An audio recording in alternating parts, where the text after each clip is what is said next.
I just started.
Bear with me, folks. I'm just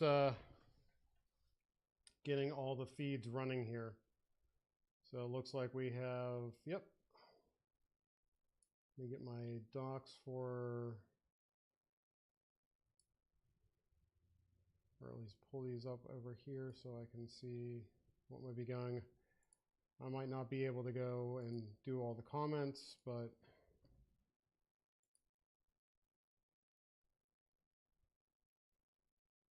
YouTube's up.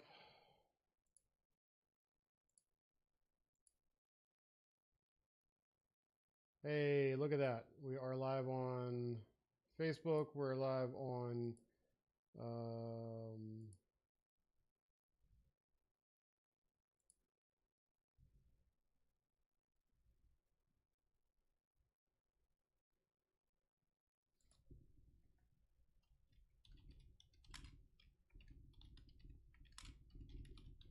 just got to get them all running on all the platforms. Bear with me here a moment.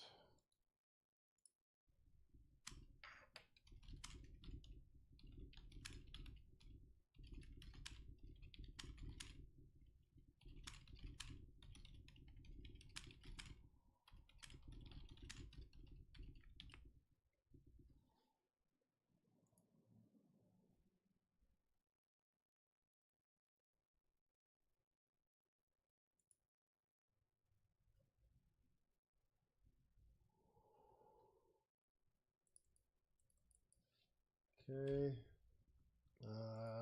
Let's see. We got to get the Twitter one working here. It says we're working. But I'm kind of flying blind because I really don't have anyone here watching this with me. So let's see what we got on X. This broadcast has ended.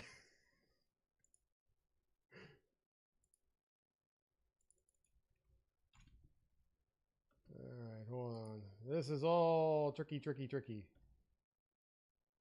Hello, YouTube. Hello, viewers.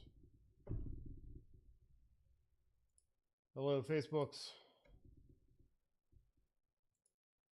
I apologize if it's a little bit choppy. This laptop is going about as fast as it's going to chooch.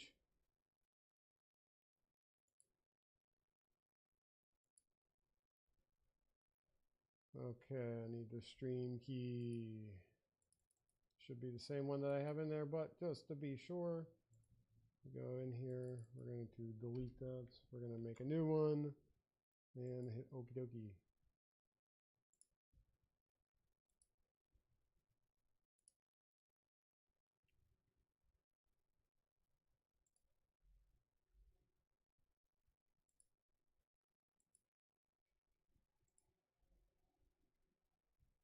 So I see a couple people on Facebook. Hello. I see a couple people on YouTube. Hello as well. Twitter doesn't seem to be working. Well,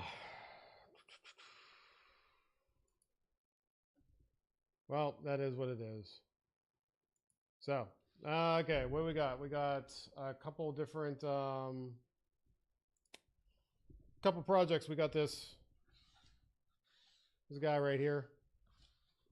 This is an orchid mantis, if you've ever seen one. They hang out on orchids and they eat stuff. Zoom in a little bit here. And if you look,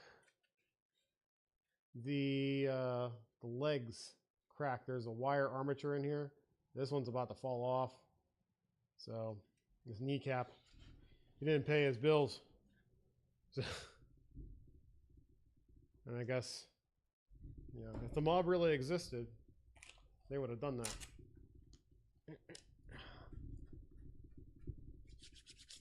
Okay, first up we've got,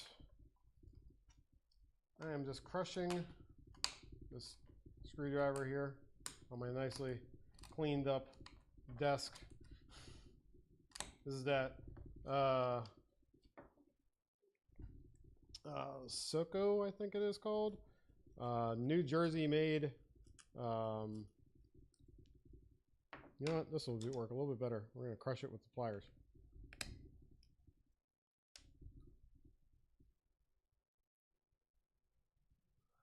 The reason why I'm crushing this is because we're going to use it as, we're going to mix it into our epoxy. So our epoxy is closer to the right color. It also has the right consistency. This is from a pot that didn't quite work out right. I know this probably sounds fantastic. I apologize. We're going to get some of the dirty killer out of there, because that's from this outside. If I had a mortar and pestle, this would be a little bit easier. Let's see, do I have anything that could work as a pestle? Because I can use this as a mortar.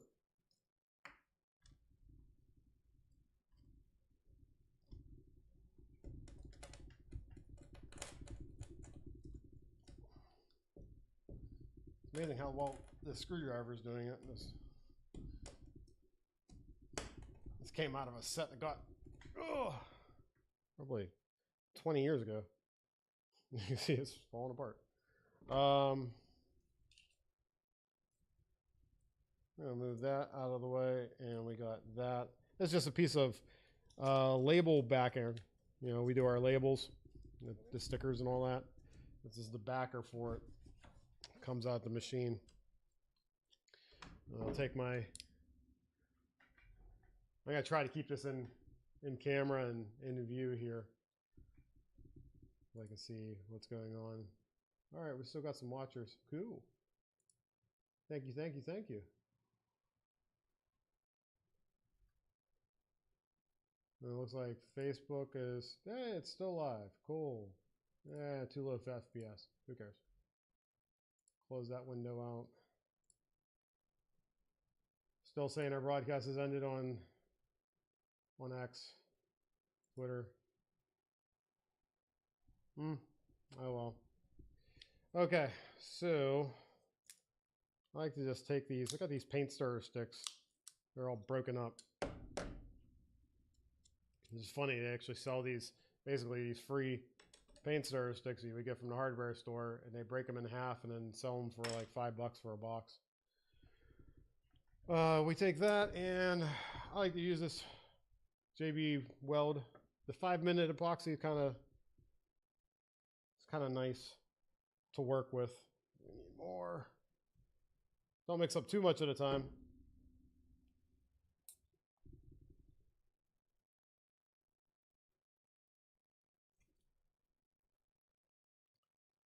Since we need to, I'm going to move this over. My big head's blocking everything. There we go. And I'm also going to put on my my other specs. for when I need to pick up and look at something a little bit more detailed. Thank you all for joining. This is my first try, like I said earlier, at doing a multi-platform broadcast with this whole new setup. So we got the whole table, brand new table. Well, new, it's from the 1970s. I love old furniture. Works out real well. And yeah, just got a couple projects been meaning to get done, and I know that people are interested in that kind of thing. So if you like watching people work with their hands, join in. That's what I like doing. Now you're probably wondering, why are you doing ceramics work, Azzys? Well, my wife's into it, my daughter's into it, and we actually are working on setting up classes here in our workshop. It's one of the reasons why I got this table in the first place. So we had a little bit more room for people to come in, sit down on a stool, hang out, and learn some pottery. We actually have kilns downstairs, and we have a 3D printer that does ceramics. That's going to be another video, another live stream we'll do, setting that up, and then I'll do like a normal video to review it. So what I'm doing here, I'm just trying to scrape off more of this into the epoxy.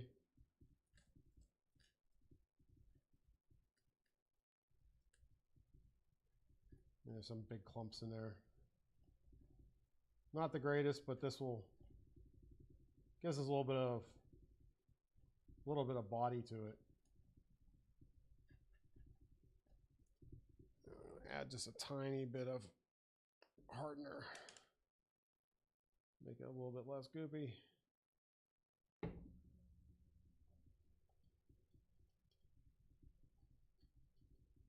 Okay, now let's check out our guy here, because we're going to do this in stages. Apologize for any shifting and moving here. I got to adjust this. So, all right.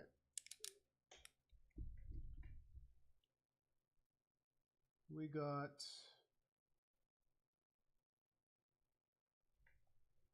have, let's kind of point these out here.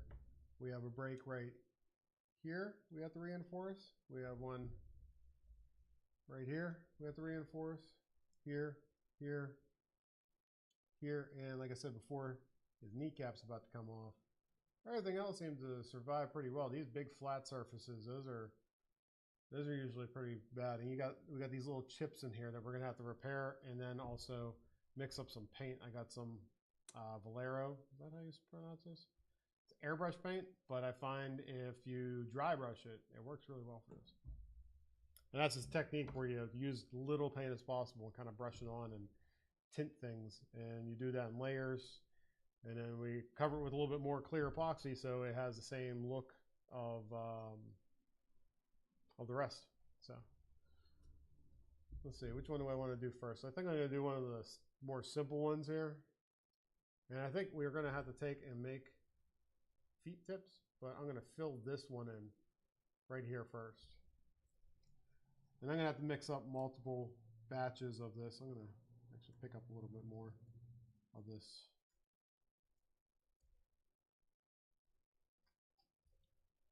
This clay.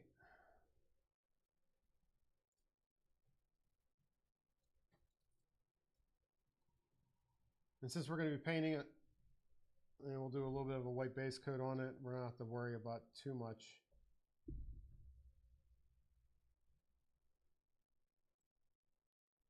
But we definitely want the material in the crack.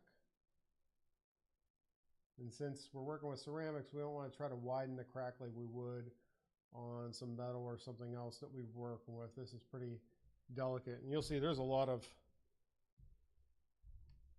that on there. And I will let me grab a knife real quick.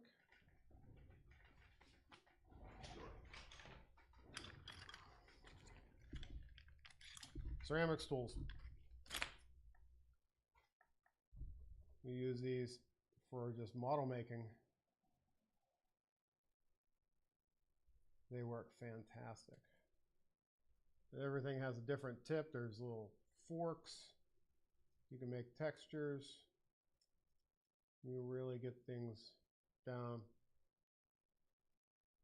Okay, that's not bad. And then I just take my finger and I wipe off around the outside.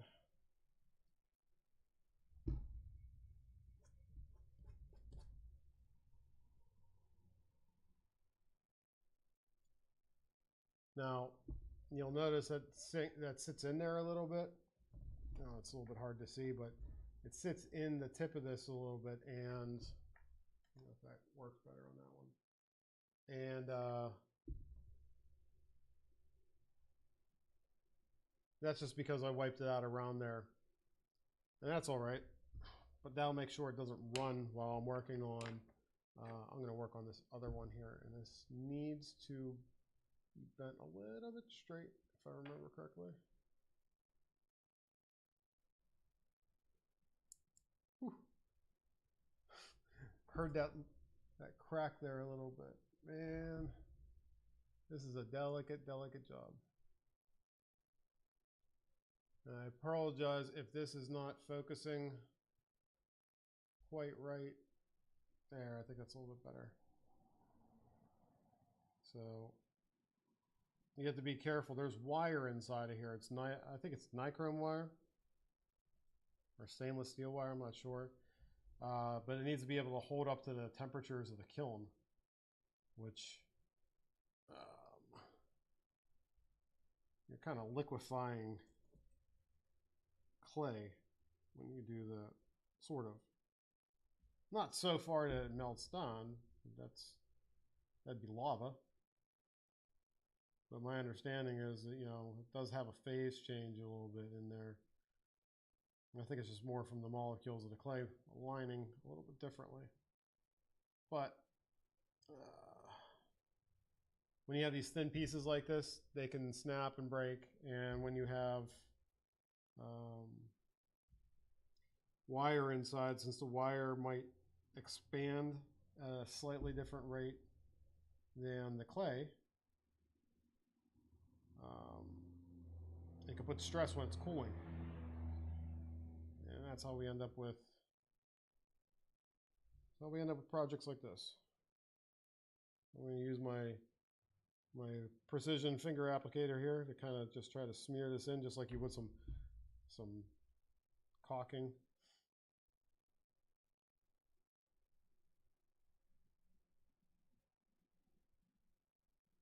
I can feel this stuff's not quite gelling, but it is thickening a little bit faster. And that's probably because I added a little bit of extra hardener. Now, there's a concern with fast epoxies and yellowing.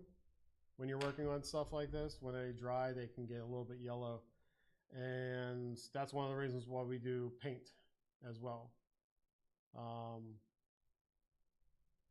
Makes a nice long lasting repair. So we got these ones, and I think we can hit this little divot over here real quick too.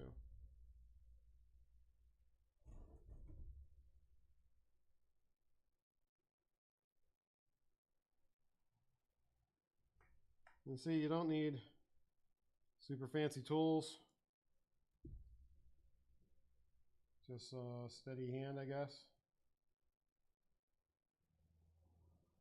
We got a bit big of a chunk in there that we don't need to put in. Yeah, that's going to work real well. There's a piece of clay right there. Go in. Perfect. So we got here and here and here. Are we going to be able to get, is this fast enough that we can get a fourth one? You know what, I'll get this little one on the end here. So I'll get some cleaner epoxy up off the table here, off this wax paper. And I ask that because when this stuff flashes, it'll turn to a gel before it hardens.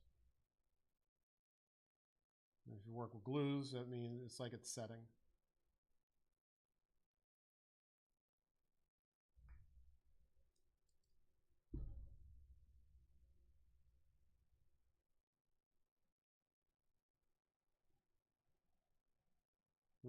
Maybe I should get some royalty-free music to put in the background.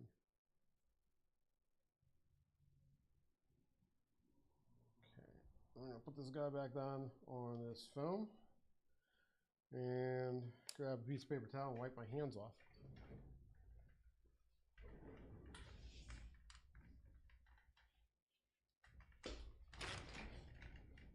All right. Very disorienting rolling around the shop with those on. Got another piece of wax paper here. I'm going to use this other side because that will stick on much better and not flop all over the place. Get this clay out of here. Kind of failed at getting the nice clean clay out here, but at least it's not 100% like blackened here on putting in. That way less trouble do we have to do when we're painting. So, and I have autofocus because we're using, it's a Panasonic Lumix G100. It's a vlogger camera, and it autofocus, when you leave it in autofocus mode, it gets you motion sick.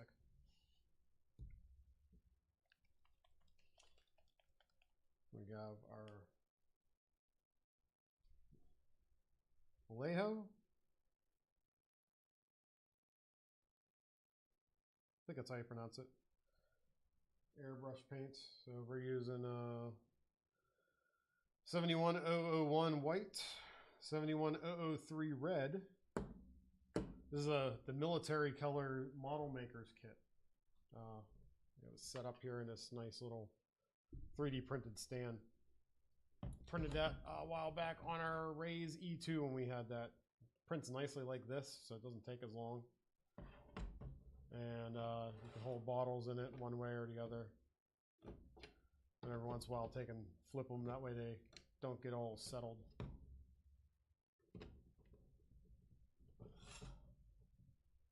And we got some 71050 light gray because there's, you know, accents. We got ourselves a little tester's model brush here. Inexpensive little brushes, but they're fantastic because they're tiny. The brushes are stiff, and for this kind of work, I like that. You can even use them to spread epoxy too. But we're gonna have to match our paint, which would be a little bit different under these bright lights.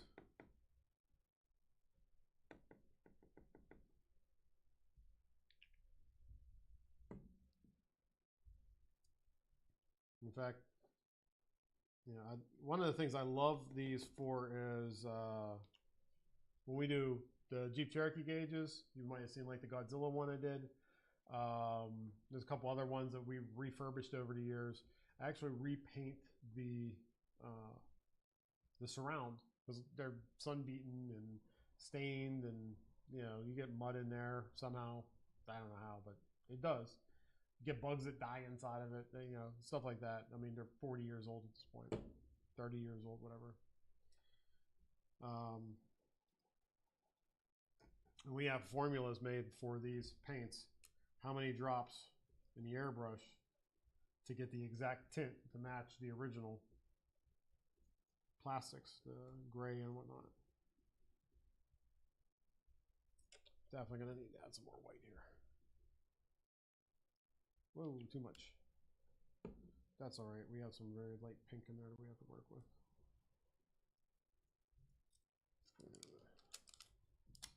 Yeah, I'm just going to move this entire setup. I apologize.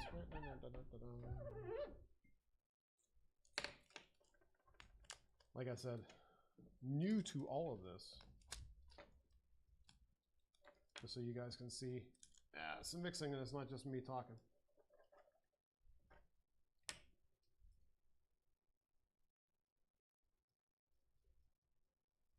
One of the things I like about these paints is they dry very similar to the color that you mix them. So you're not fighting it.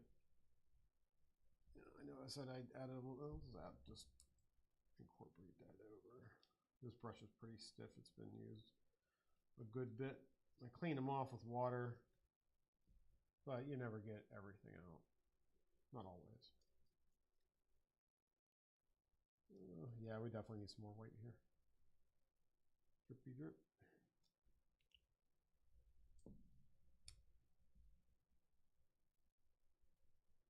Just mixing up little bits of paint like this, you don't have to be afraid of mixing too much or too little, and it's pretty easy to get back to where you were. Just going to check our feeds here. Twitter's still down. Neat.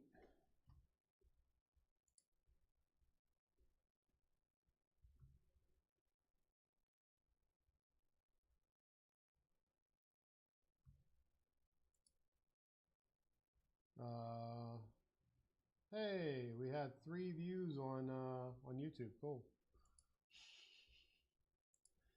And we still got someone up on Facebook. Hello, hello. I don't know what the stars and all that stuff equal, but you know, we've been told that we're monetized now on the platform, which is kind of cool. Let's see how our epoxy is.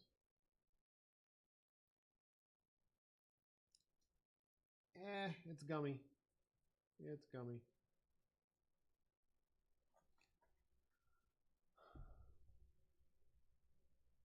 Not that blowing on it really does anything.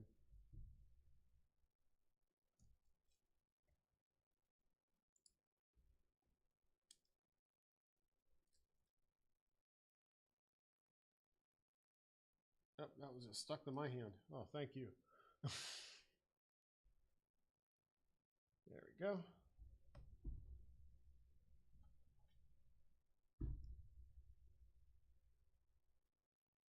We're definitely going to need to darken this in a little bit.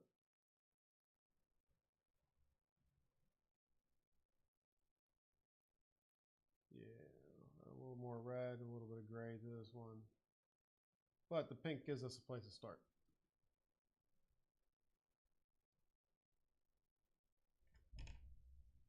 Gives us a place to start.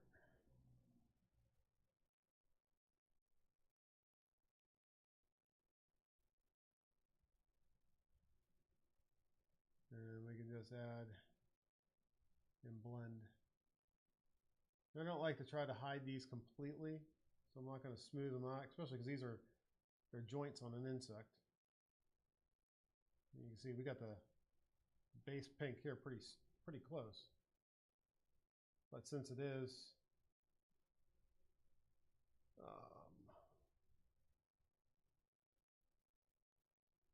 clay, and you get all that from melting, I think it's like glass. Is that what it is?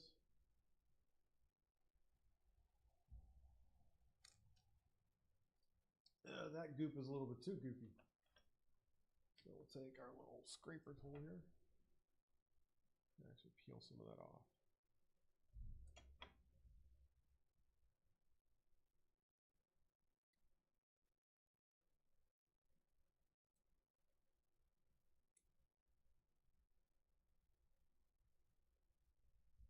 Once it gets a little hardened there, you can actually take and peel excess off of it and start over again if need be. That one's a little bit too goopy still to paint. Some parts of it go faster than others. So I'm going to let that sit for a little bit. And these only get a little bit in the crack. So that will keep us from having to do more here in a little bit.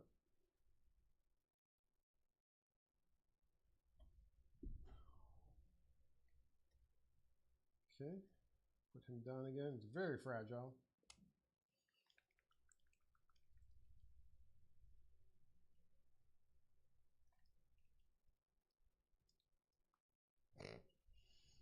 Frame rate be damned. We're getting the I'm getting this out of here. And shook up. I've used a lot of this, and as you can see, this tip is all clogged up. So we'll pull it open. Grab some of that like a painter's knife.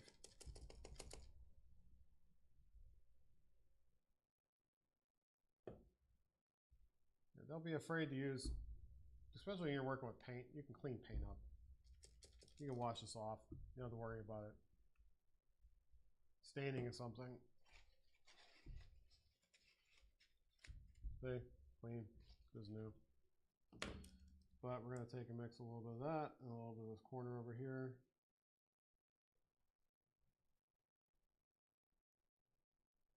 I'm just trying to get a little bit, there we go. A tiny bit more red in here. Off to the side. It's like Bob Ross. A little happy red.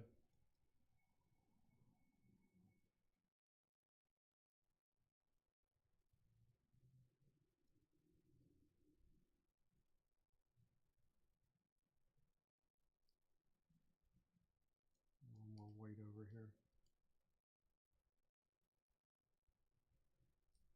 Getting there. You know, with most painting, it's an art and a science.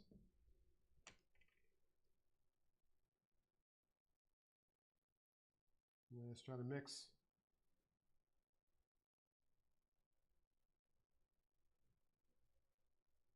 Yeah, we definitely. We got that a little bit too dark, so we're going to mix a lot more in there. That's getting it right where I want. Perfect. Ish.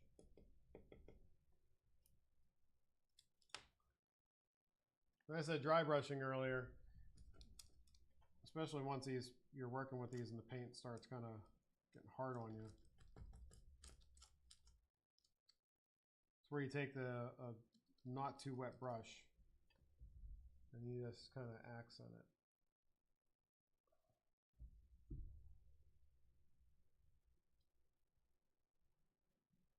Let's put a little bit on to blend it.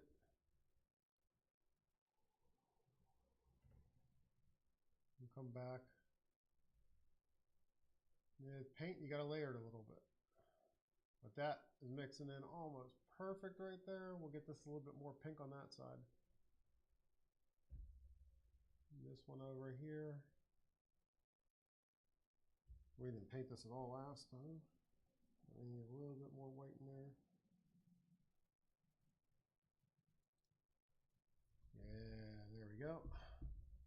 Sorry to jump around so much. This is difficult to do so far away.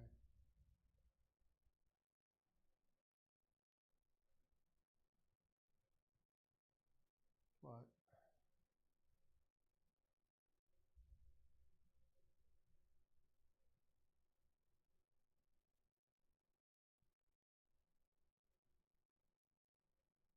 okay.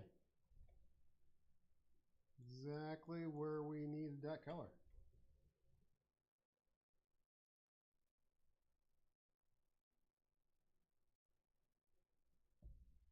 And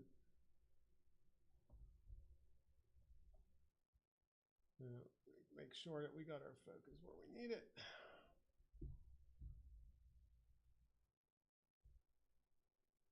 Ow. Pieces of thing over here. I need to, excuse me a second, I need to grab something to cushion my elbow while I'm holding this up. And take a sip.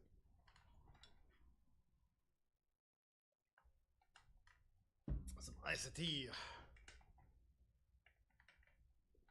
Ah, perfect welding glove. We use them when we're working with the oven over here to melt our plastics for our Cherokee cubby pockets.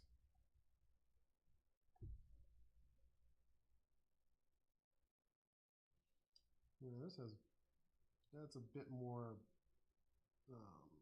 Pepto-Bismol than I want. Let's get some red in there.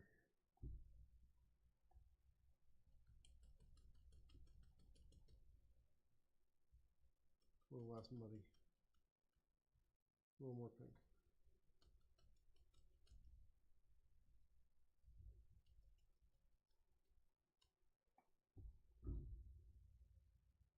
Yeah, there we go.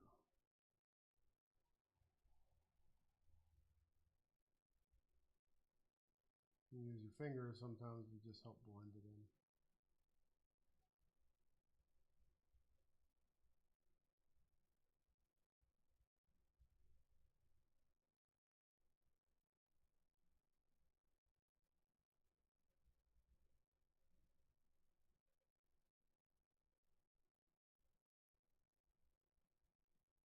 There we go. Get a little bit of white because there's some white streaks underneath it here. We can kind of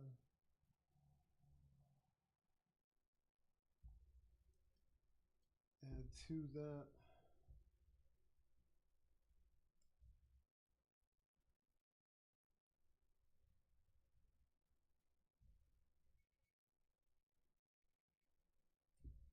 Hope your weekends were fruitful and fun.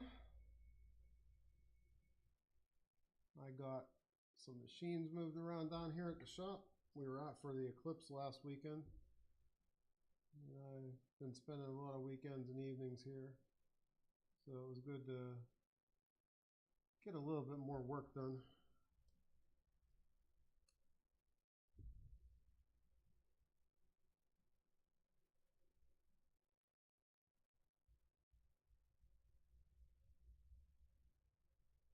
Now this doesn't, I mean, rubbing with the fingers like this doesn't look great, but like I said, this has a glossy finish to it.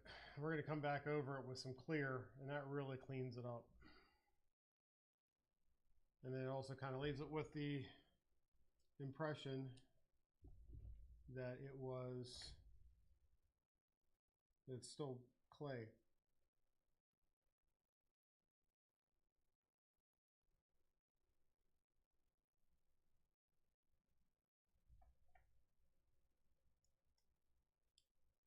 We're not going for perfect reproduction. We're going for make sure this guy can stand on his own. So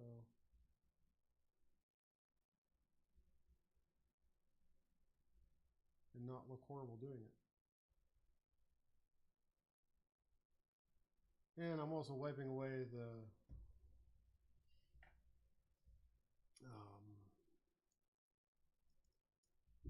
paint on the good glazing here. So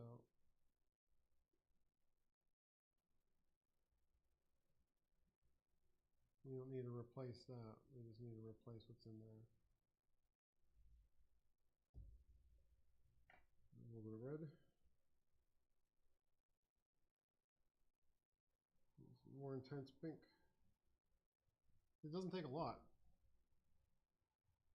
Take a lot at all.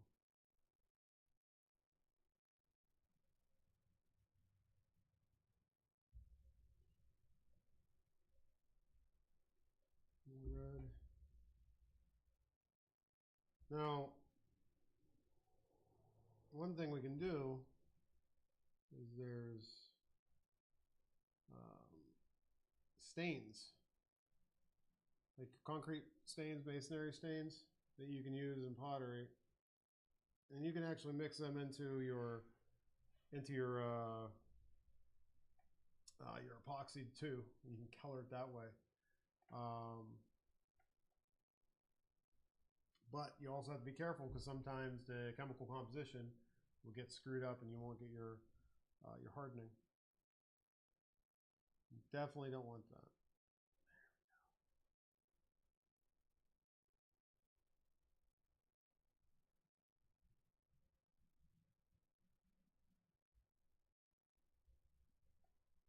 Okay, use some more white here.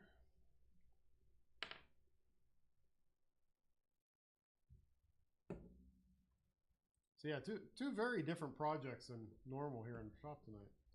I've been really excited about this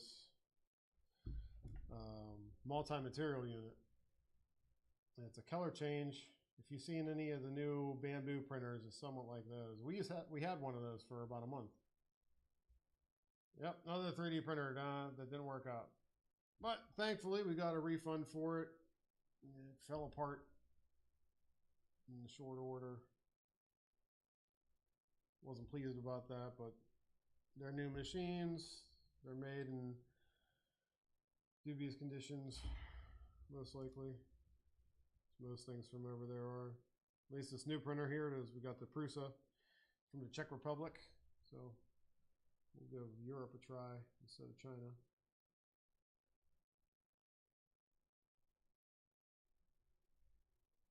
But I have a lot of friends in the manufacturing industry who swear by their Prusas. So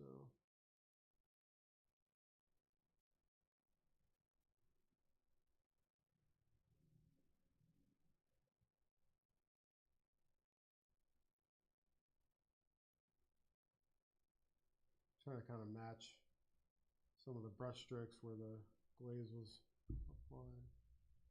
And I got one side of my brush has white and the other side has more pink.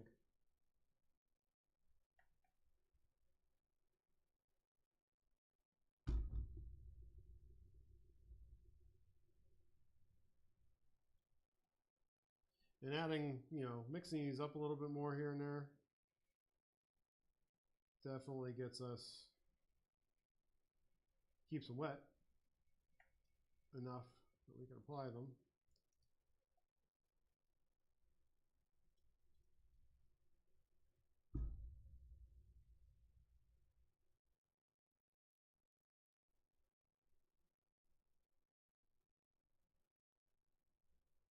You know what? I'm going to hit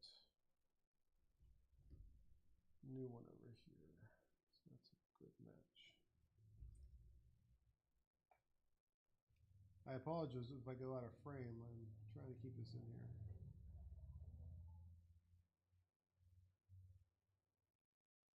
And trying to keep an eye on it and let you guys see it as well.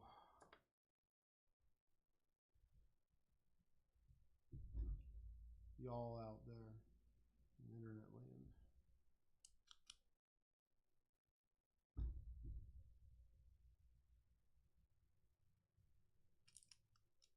Let's get some of the paint out of that brush.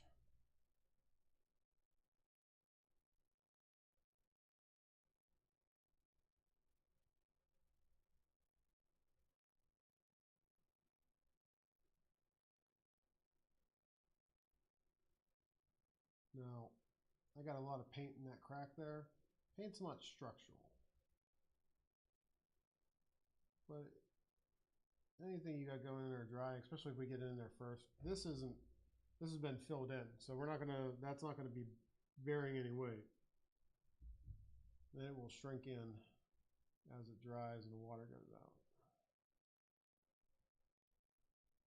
These are acrylic based. This means they clean up real easy. If we need to, we can wipe it down with water. And I'm going back over that spot right there. I'm not too happy with how that matched with the gray.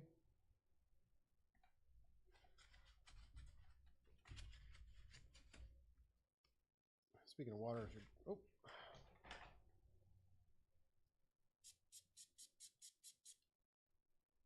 handy dandy little sprayer.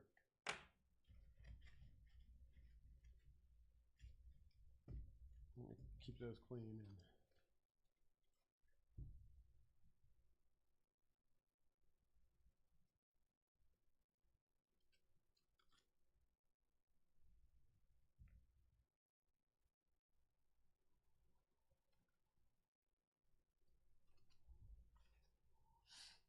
Also, we can wet that a little bit.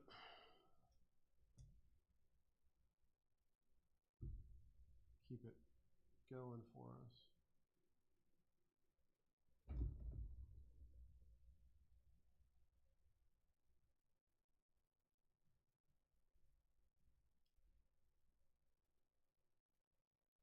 Sorry this isn't as exciting as some of the other live streams. We don't have 3D printers gouging themselves out. We don't have all the hijinks that you probably watch normally if you're watching.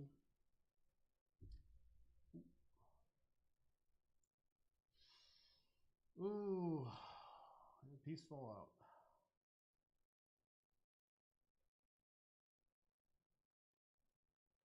Well, this is nice. I actually lost a little bit of where I had put some paint. I was trying to make sure where I was going, which is a sure sign. If you can't figure out where you stop painting, you got the color right.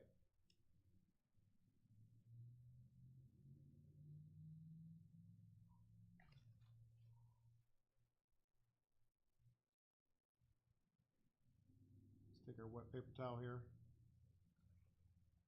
Now that's we took a little bit too much off, so we're going to have to add a little more in there.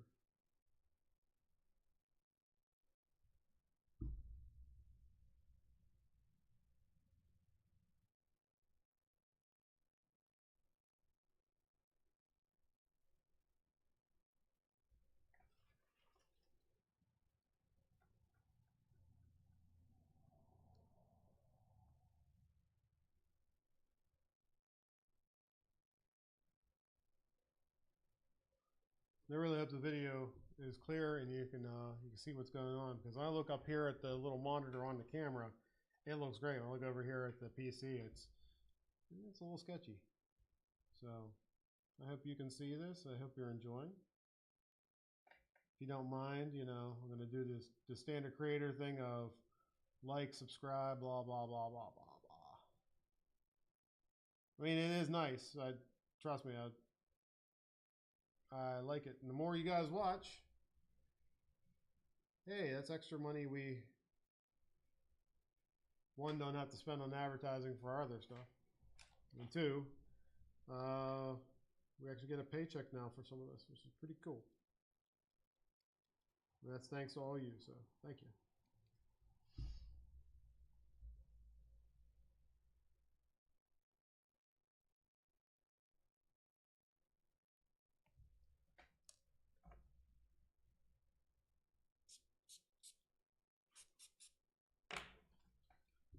This is a little spritzer from a science kit that my daughter got. I forget what it was for, but man, is that handy when you're doing real detailed work like this. The paint dries up quick.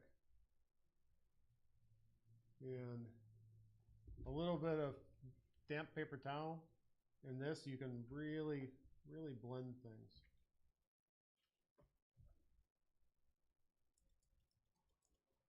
Since my gray over here is drying, I can add a little bit to it to darken this.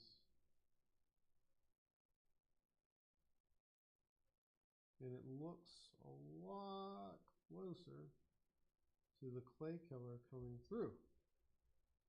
It's exactly what we want, because when you're repairing or conserving or whatever, something like this, I'm no expert at this. I'm kind of self-taught. Doing models with my buddies for years. Mostly cars, Gundams, that kind of thing.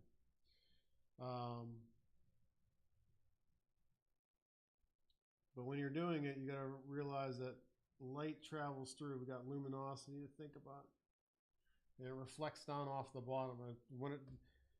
What really helped teach me about that was printing on our gauge printer over here. When we do our specialty printing on our linkages, and we do it on our Jeep gauges and everything, you have to consider whenever you print normally onto a piece of paper or vinyl or something, it's simple. The luminosity, light goes through, bounces back off. It actually it travels through the blue ink there just a little bit, and it bounces back off the white underneath, and then our eyes pick that up. Sort of. Ink on paper is one thing, but ink on stainless steel, you have to consider, you got to put down a base first. It's just like painting a car. If you paint straight on, you paint your color straight on metal, and your primer is really dark, you're not always going to get a bright color. So if you want like a really bright candy apple red, you got to start with white, you got to start with silver, you got to, whatever it is, you got to start, if you're doing like a bright green or a bright yellow, you don't want to start with a dark base coat. You want to start with a light one because you build up your colors. I'm not a car painter, but I have watched it done a few times.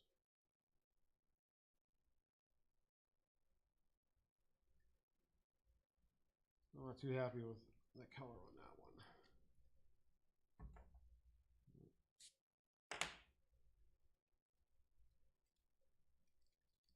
Mix up a little bit more red over here, get it grayish.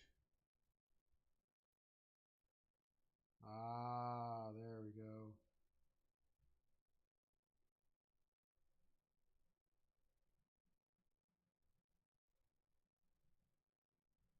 And this guy has a foot that is the right color now. Tiny piece of wire coming out of there, that helps stand it up. If she wants to take that off later, so be it. But we're going to leave it on there for right now. We got a little fuzz. We'll clean it up later with a brush. But our color here is really good. I'm going to layer in a little bit of this darker red up here, like we have coming off this top surface. So just marbled almost that white. We'll add a little bit of our white with our red. Come back with our wet towel. Now one thing you gotta worry about doing this, not only do I gotta like be careful because this pretty complex piece, but there's fuzzes. You get fuzzes off of paper towel.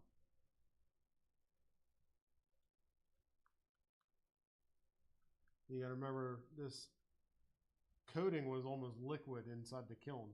So it flows and oozes and pools, and oozes sounds bad for such a nice piece like this. I definitely couldn't make this out of clay.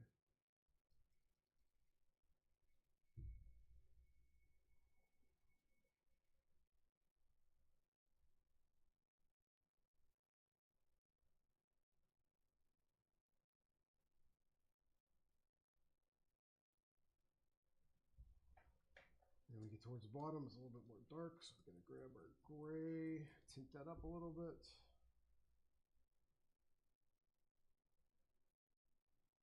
We also have our white mixed in here, which I need more white.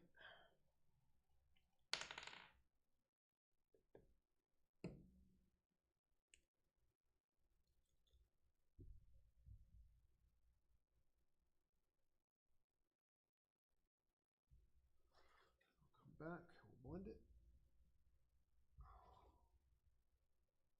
We gotta blend the heck out of this side. And when you blend, you can see it comes off. That's not a problem. We only need enough there to make it look right. And we definitely want to get our edges softer, so we'll tap on those with the wet towel while the paint's still a little bit wet, and that allows us to make the strokes look natural and our colors match in.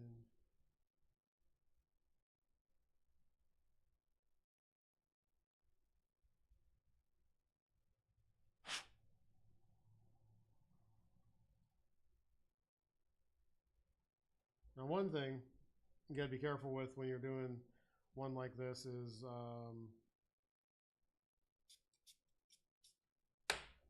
we don't want too hard of a brush stroke, because this is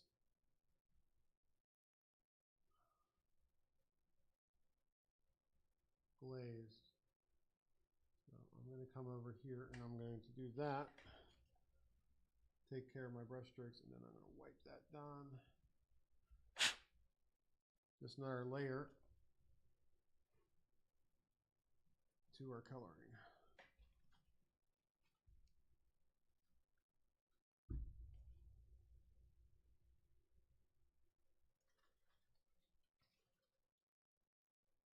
Not that we want to hide the repair, but we don't want the repair to stand out. It's not the center focus. So we're smoothing it. We're actually using this brush to kind of get smoothing, get some of the little fuzzes out. Just water on it. Yeah, a little bit of pink in it ain't gonna hurt.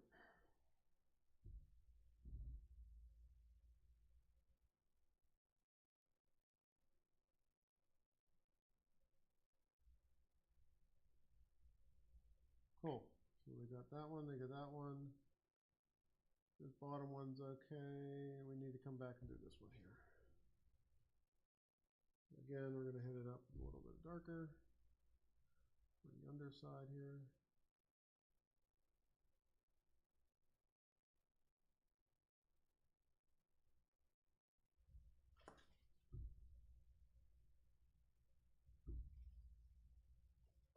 And grab our grays.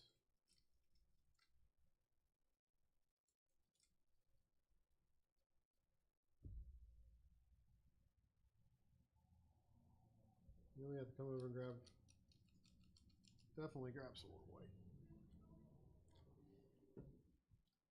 Because we have large areas of white glaze under here. So that'd be pretty complicated to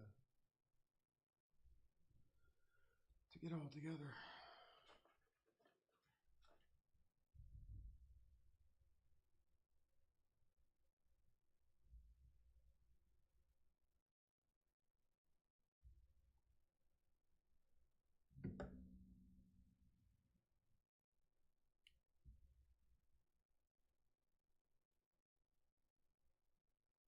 I don't have a pair of tweezers here. There's this one little fuzz. There we go. It's gone.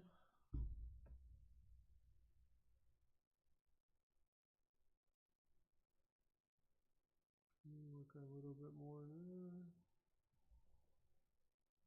Just more of that white, but just a little red up in here.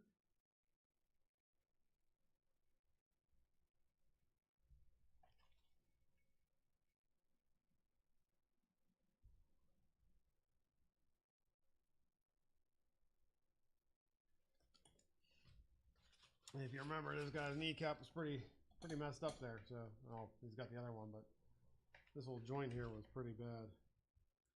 Now we're about,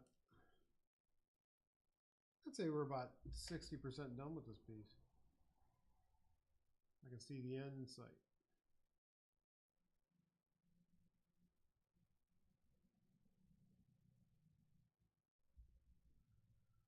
It looks like a lot, but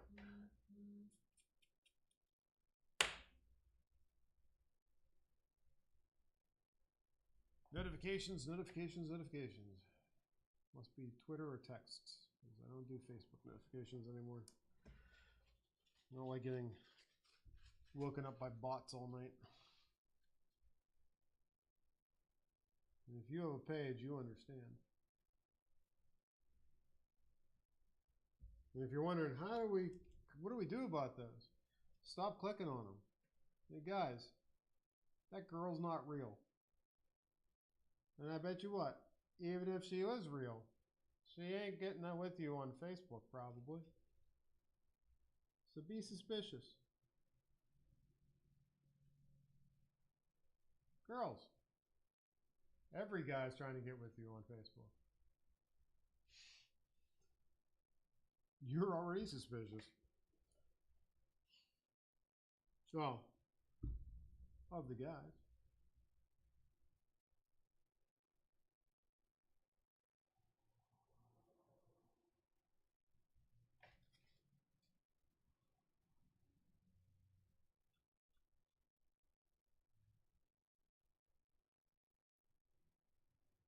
There we go.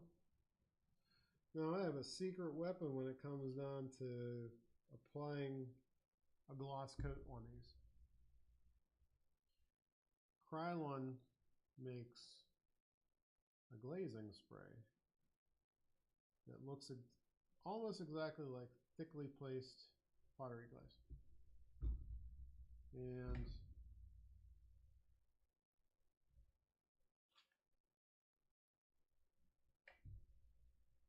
a nice little coat of that, and it lasts a while.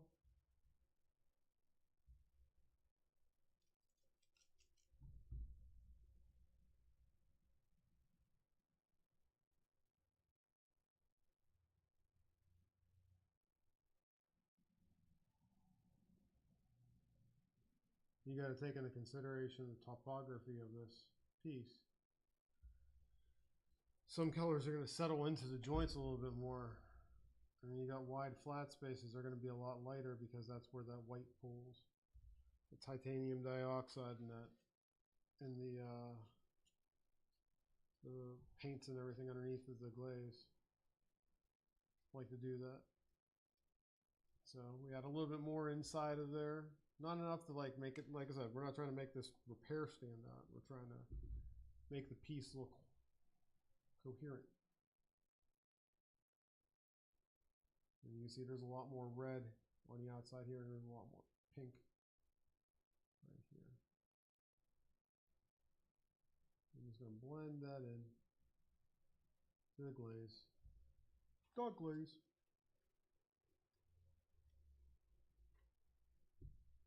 All right, that one's done. That one's done. That's done. That's done. And all we got is those really busted kneecaps that we gotta mix up some more epoxy for. I'm gonna check the messages here on the chat. Again, I'm Azzy. Thanks for joining. If you're a first-time viewer, this is my first time big deal. I've never had 3 concurrent streams running at once.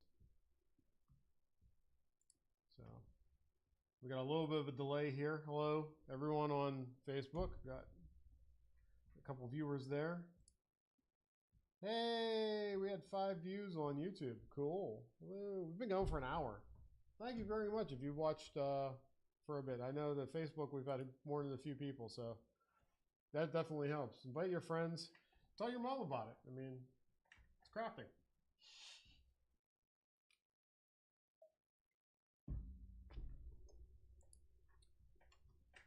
Okay.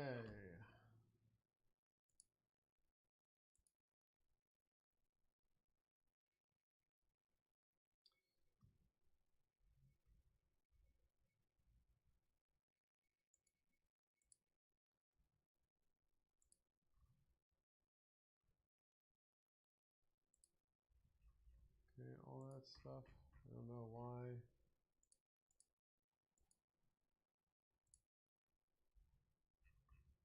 Why this isn't working on the Twitters. Timed out. Ended.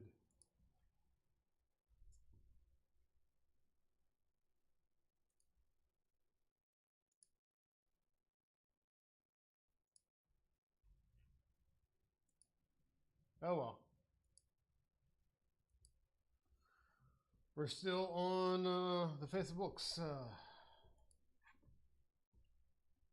And please don't send money in stars or whatever. No. I mean, we probably get money out of it, but I bet Facebook makes a lot more. If you're interested in supporting more content like this, or more 3D printer stuff, or more gauge design, any of that stuff, or you've been working on cars or rebuilding machines, any of the things that I like to do, I'm going to start streaming a lot more of projects. And if you like that kind of thing, share our page. That helps a ton. Share our stuff on Twitter. Share our stuff on Facebook. Share them on all 3 if you can. Follow us on all the platforms, and just like it helps anyone else, it helps me. And let's see what we got on here.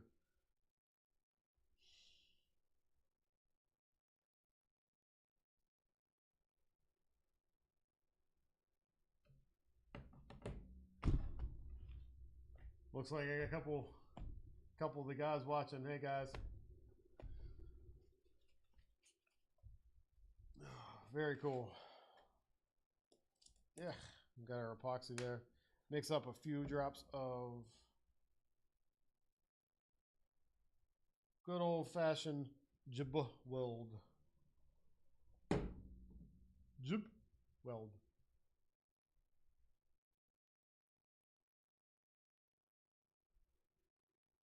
Ew, it's on my fingers.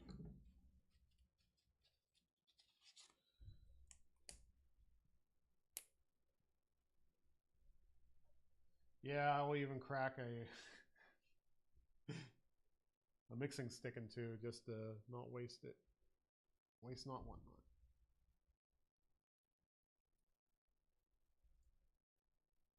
not. Less to clean up later. Yeah, we're gonna have a bit. Yeah, this is going along. It's about 8:30. But I am a night owl. Be here in the shop bright and early. Kind of early tomorrow morning. We've got pinball parts to make. This is a cool job to have. Back on with the glasses. I'm going to switch back over to a different panel here. I got to pay attention to software back and forth. I know probably people don't talk about that in streams, but I am new to all this. I've never done this. I've never really even watched live streams of games or anything. And that is one I have thought about doing as well. Live streaming some, well, my favorite games, you'll call it, oh, he's doing vintage gaming. This is games I grew up with and I like playing forever.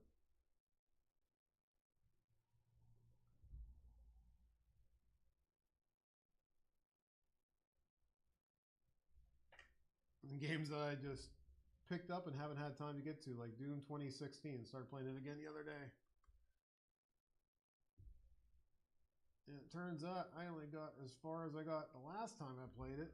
So, but I did a lot faster this time.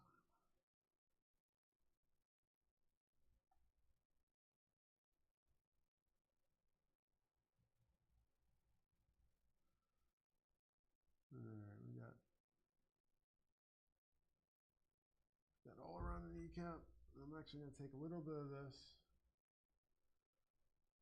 and bring it down here.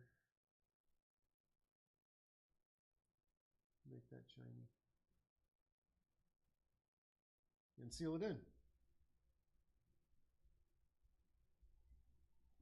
You notice I didn't put any filler in that because that did cause us a little bit of problem. Not a ton, but enough. When you do this quickly,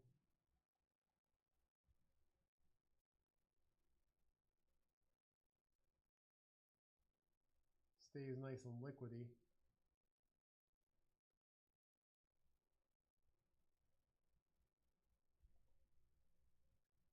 And then you don't have to worry about those brush marks. They kind of vanish under the surface there. And we're just applying just a smidge more protection to that joint. I mean, most of the structure is going to come from the epoxy drying in the center, or curing in the center. It's not really drying.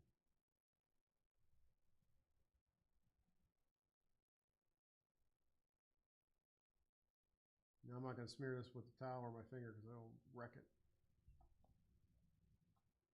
But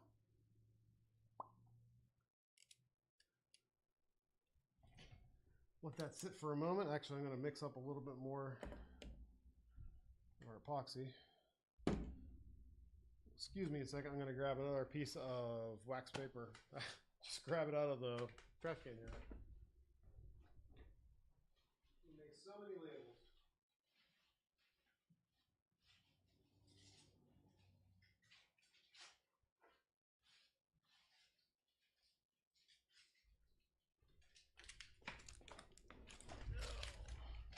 hundreds of labels a day, and you know, come off of this stuff. So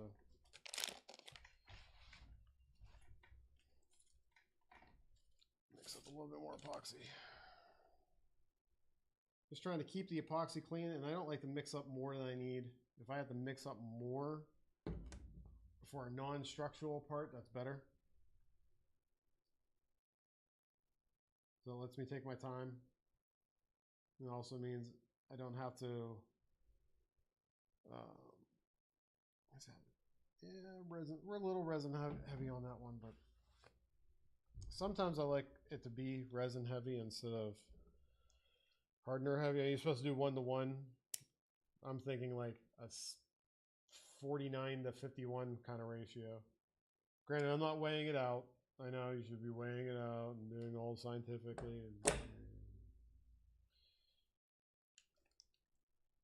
I think some of these epoxies, there's a fudge factor built in. I could be wrong, but that's my experience. And like I said, these are, you know, we want to make sure it'll dry overnight. Tomorrow, it will be good as new. These things are handy,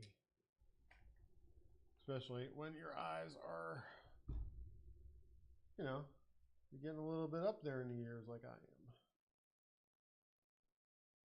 Some people are probably watching this rolling their eyes, me saying that, because I'm not that old. But my eyes feel like it. LASIK 20 years ago, 25 years ago. And they were better than perfect for the longest time. And then macular degeneration starts kicking in. I guess everyone has a little bit of it. Some people have worse. I feel for them, because that's rough.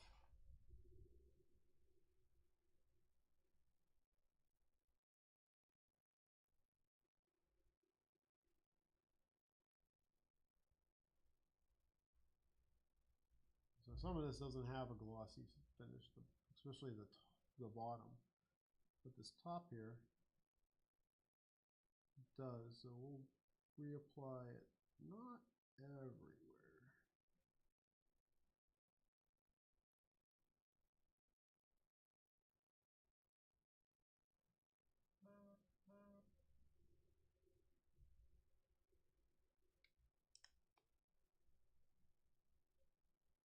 That's the old phone honking away. Remember once upon a time you could turn off the vibrate and ring on Android, but somewhere in an update I lost it.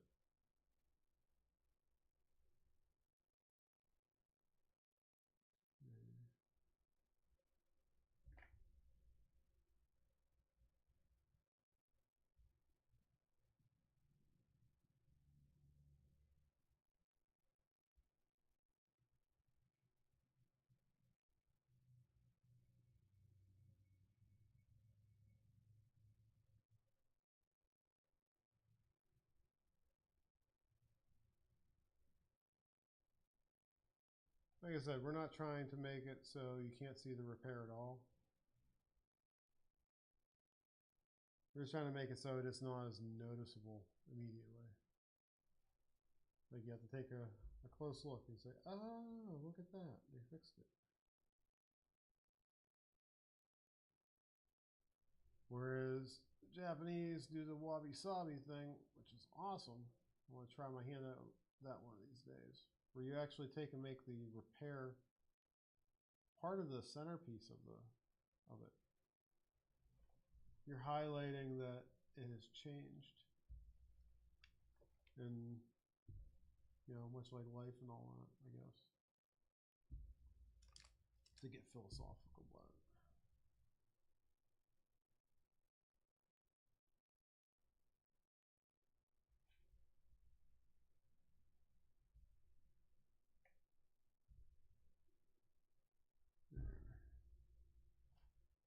The kneecap isn't looking too bad there. It's got a nice bit of epoxy on it.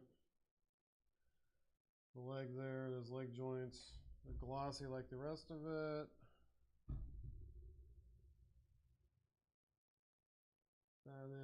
it needs to be. Cool. We're almost done. Just have to paint that kneecap. All right, let's get a couple of these things out of here. Ah, that's right. Move my big garbage can out of the way.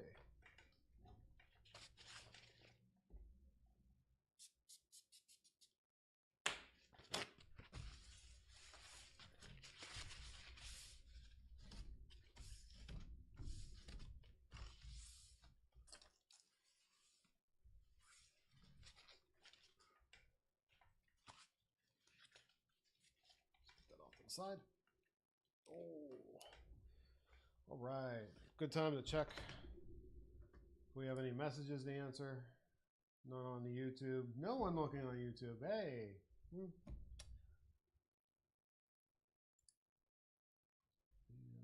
where are we on Facebook? No comments. One viewer still. I salute you, sir, or ma'am, or both. Or your dog. I don't know who's watching. But someone's got some eyes on it. Or an eye. Or maybe we were streaming at the airport. We might have more viewers than CNN right now. All right, we'll let this dry. I'm gonna, you know what? I'm gonna mix up more paint too. So let's get this out of here.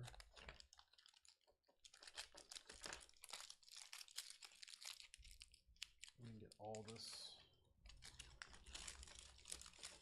picked up and cleaned up and ready. Since we're almost done, I'll still use that to mix paint. But these can go back in their bin. Here off to the side.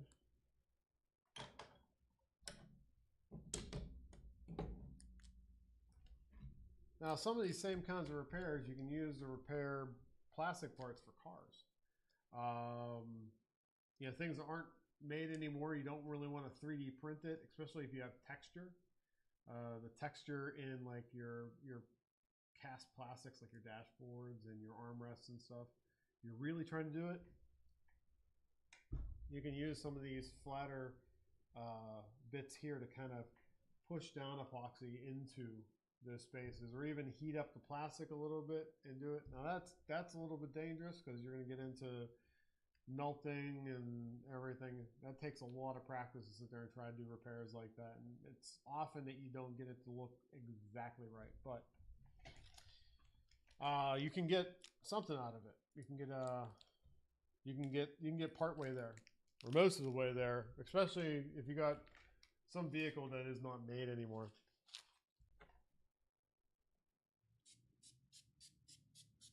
And even if it is, you might only be able to find a replacement out of China. It's not going to be anywhere near the quality of the original. We had that problem with our got replacement taillights for our truck, for a Dodge, for a Dirge, and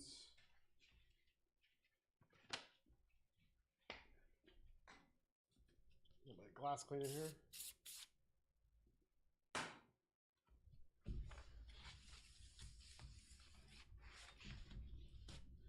Yeah, the plastic on them started fading, cracking. They filled up with water. Seals broke. You know, typical, how does AV put it? Mainland quality. But enough of that. Let's see where this guy is.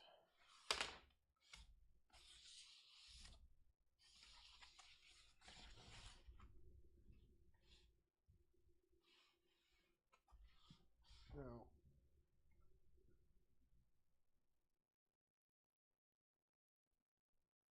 I'm just feathering out the edge of this epoxy here because it built up a little bit over top of that. Now, if you remember, this whole thing is barely holding on here. There's a little bit of wire that comes up and bends inside of here. And if we don't reinforce it, I think, we encapsulate the whole thing, it's not going to be sturdy. And I mean, this isn't trying to support any great weight. We just want it to be able to stand on its own, and if it's set down and picked up, it's not going to shatter more.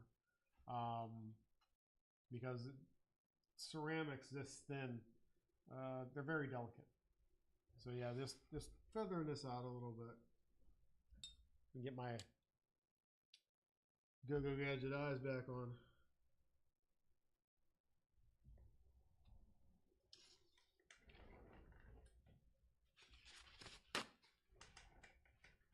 Yes, I use my laser as a table. Many a gauge kit and many a linkage has been assembled on the glass of that laser, and it shows. I think we've had that for 7 years now.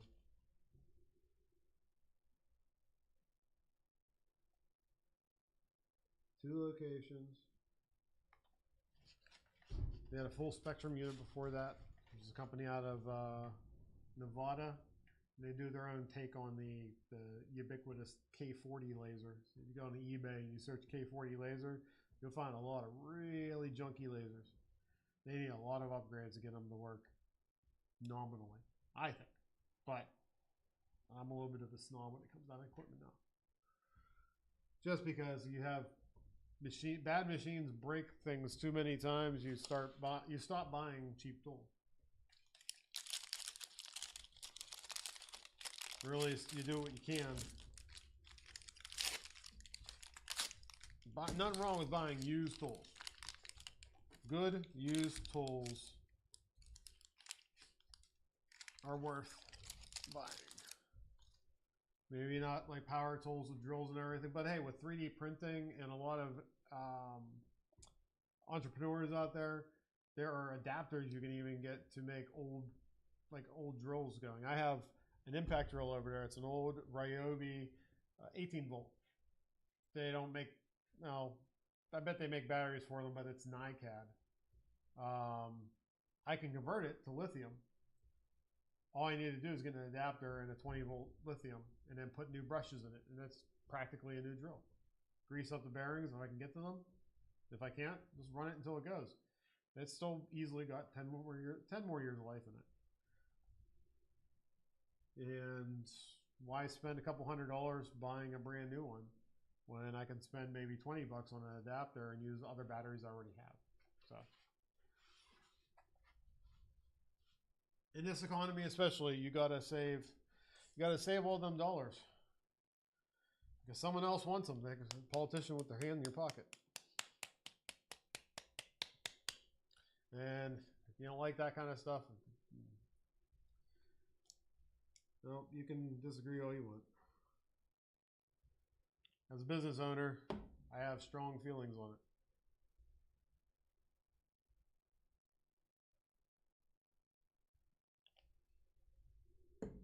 And I bet a couple of the business owners out there are watching or watch this later. I've met a couple small makers online lately that have been phenomenal to talk to and watch their progress and everything. So I want to give a shout out to some of those smaller creators. So of course, 7 Slot, my buddy Angel.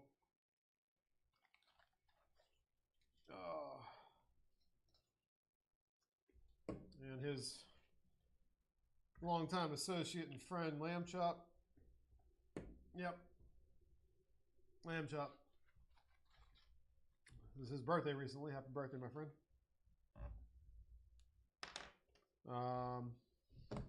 I threw out my paintbrush.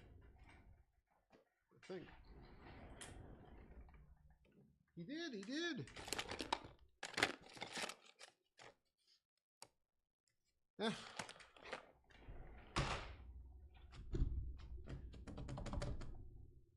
Well, as Penn and Teller said, F it, we're doing it live.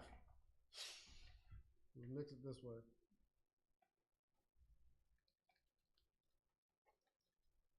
Mix it with a knife like Bob Ross. What?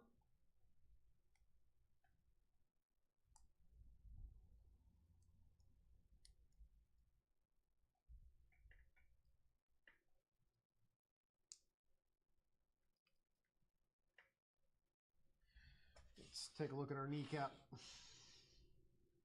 Yeah, this is not going to work. I'm going to grab a Q-tip real quick. Be right back. I don't think I have any more brushes.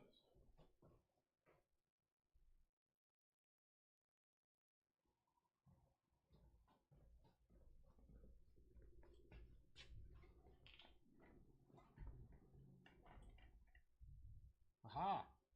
A couple of them.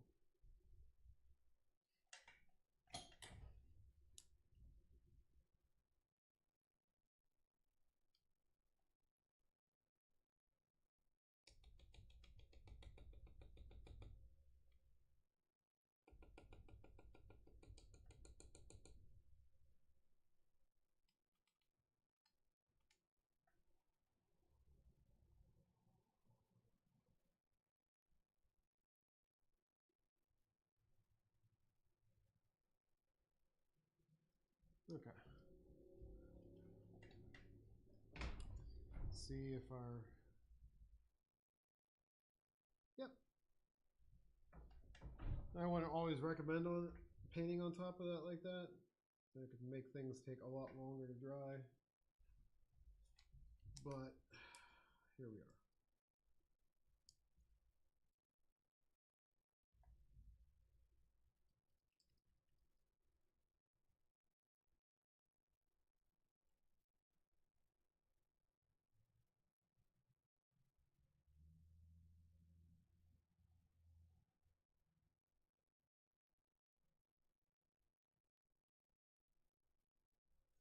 That looks kind of gloopy on the knee there for right now, but we'll get it smoothed out like we did the others. We're gonna put down something to start.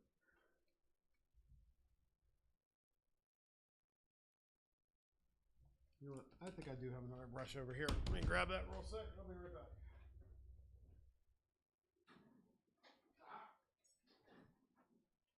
Success.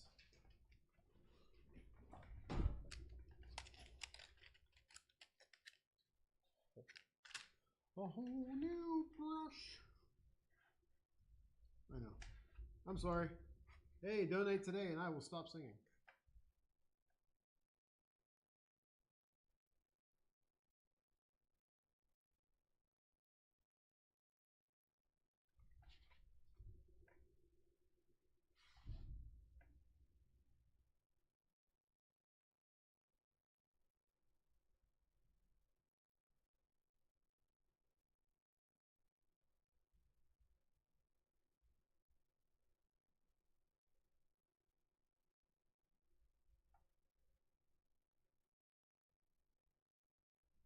This almost porcelain milky white is so difficult to try to match. So we're gonna have to take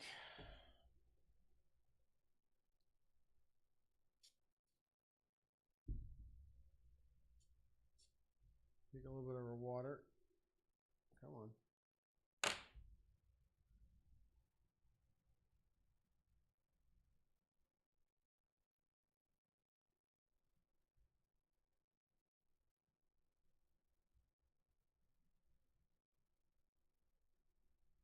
Now the nice thing is whenever you do this, that tackiness of the epoxy that's still there, it holds that paint, and then the acrylic paint kind of like washes off easily off of the exposed glaze. So you can, the only thing is you have to kind of feather that transition a little bit after the fact, but it really helps make the job a little bit easier here.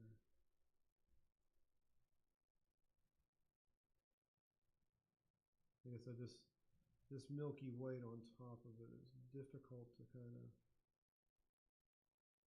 match.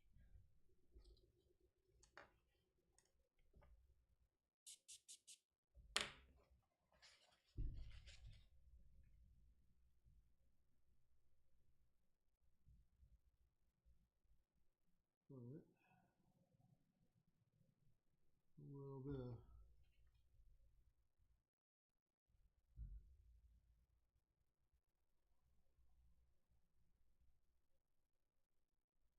movie magic here.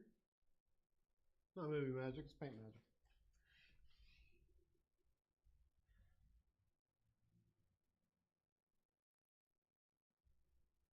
Let's paint on. Let's sit there for a second, kind of dry out. And again, layering. It's all about layering. Oh, but I was talking to my the other creators. So we got on Twitter, Ember Prototypes makes these fantastic build plates for your 3D printer. Puts logos on them. We're gonna grab one soon as we got some spare funds available. And cultivated laser.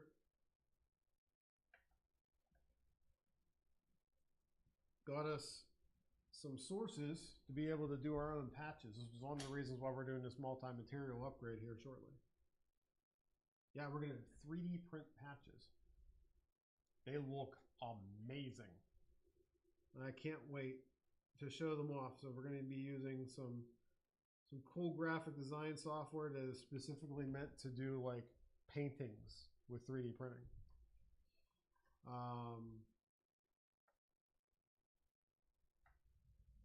Cultivated laser also 3D printed these tiny little mini mags, like magazines, AR mags and AK mags and everything. And they do like this laser project where they engrave all kinds of stuff.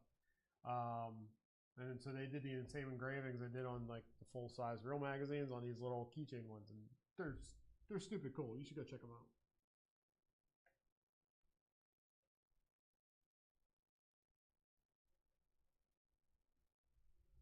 Now, I also have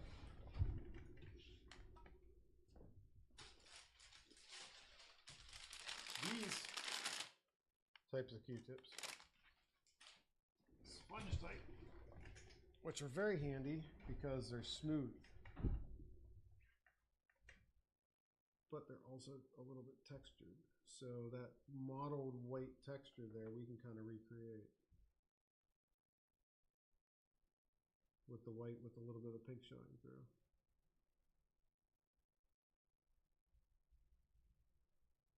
I need some water on this.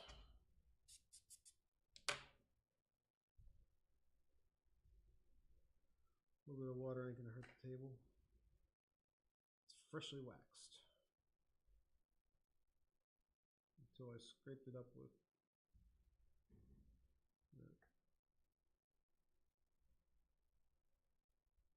Now it looks like I'm just wiping away a lot of this. And I am. I'm trying to get that. The top of that kneecap is fine. It's the cracks that we're trying to.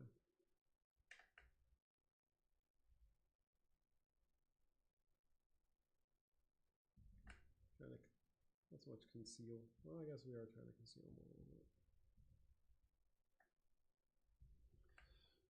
But I think this,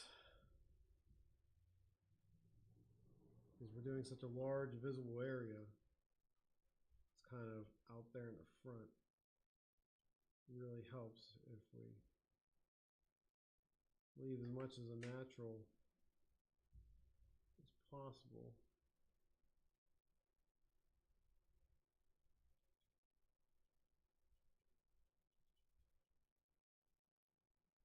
And that kind of took most of it off, but we got a tint to it that we need. And you can tell exactly where we have the paint, which is cool.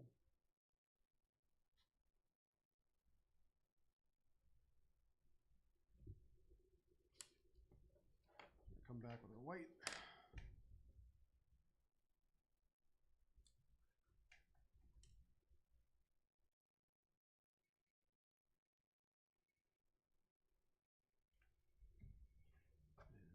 Spray some water over here.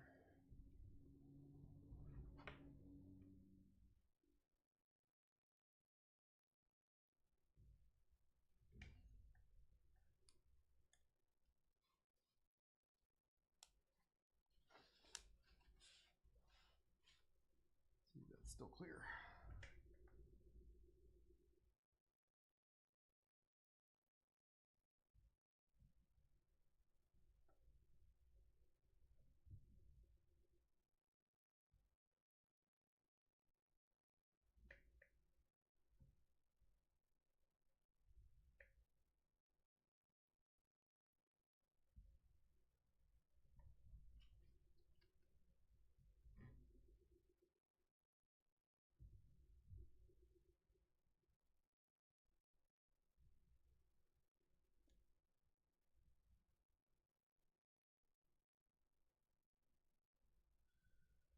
And we'll just keep blending.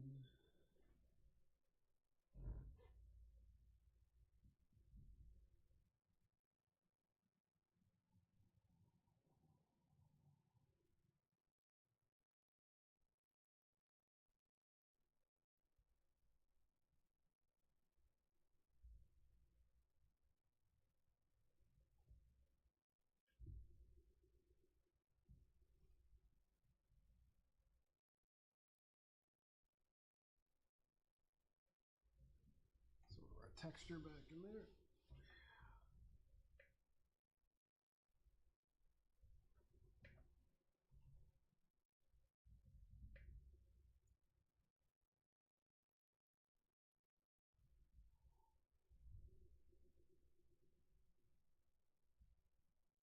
I'm just tapping that with it.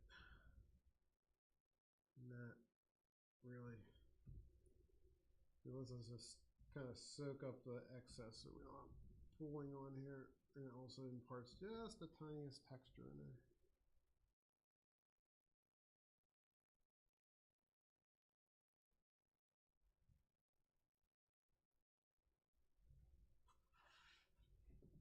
Like I said, we're not trying to make it the centerpiece. Just trying to make it look good.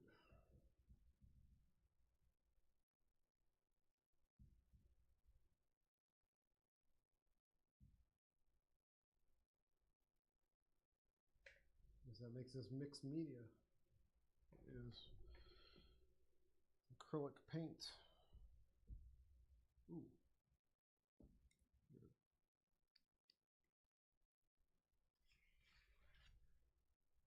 Bunch of dried paint on there.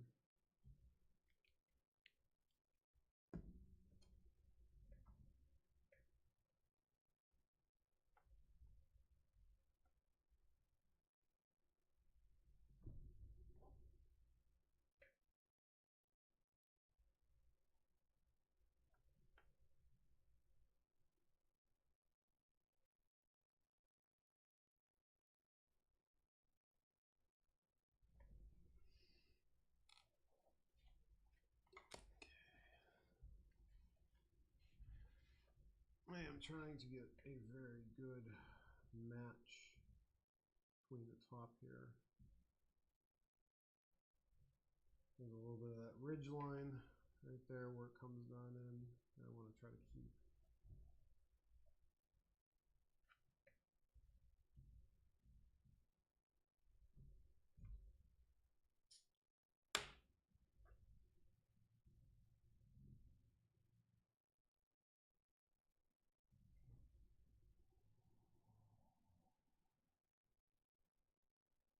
It kind of fades out there in the white. There we go.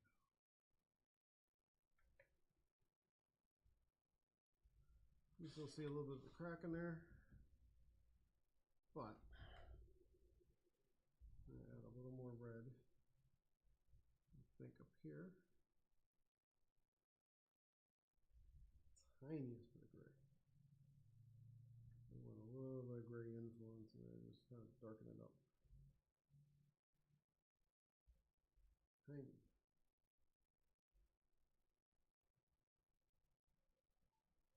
Not too muddy. There we go. Perfect.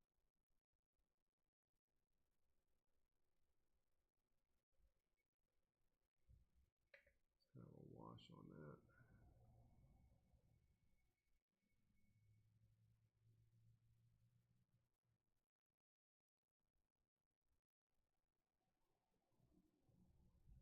A little more white over on the other side. Up on the top. Get it to dry, we get our layering again. Get our highlights for this.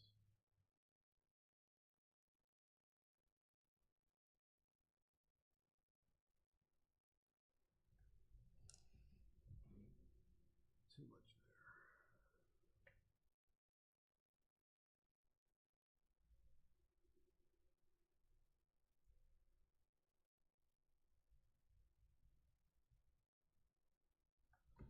Okay.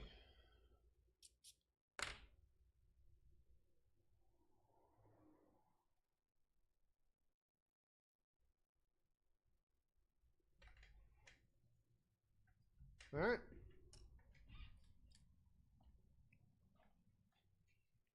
Zoom in here. You can make sure we can get. There we go. We get that knee. They all look pretty good, if I say so myself. We got our glaze areas with the shiny epoxy on it curing. And then tomorrow I'm going to take and hit that with a little bit of epoxy too. All right, so let's put this bad boy over in the paint booth to dry.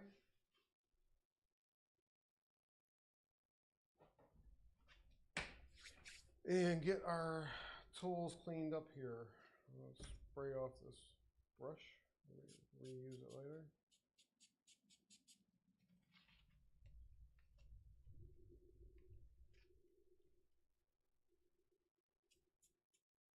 I know they're cheap, but why waste it?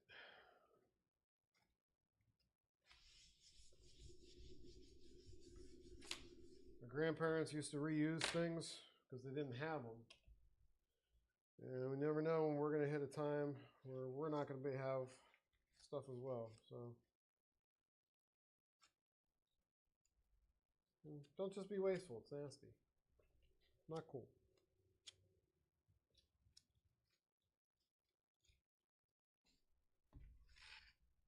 All right. Get these cleaned up here and get this space cleaned up. Get these clay tools all out of here. And we're going to get to the MMU build, which I'm going to have to move this up a little bit. I apologize for the shakes. Coming out of the image here. Move this octopus.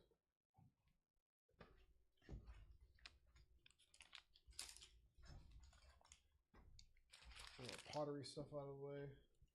Get the paints stashed in the rack. Not using any more tonight.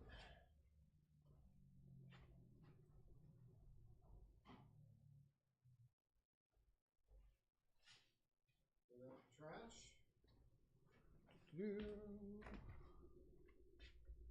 Gonna take and adjust our camera up a little bit. I think I'm gonna stand here just a little bit. I don't want glare. There we go. Aha.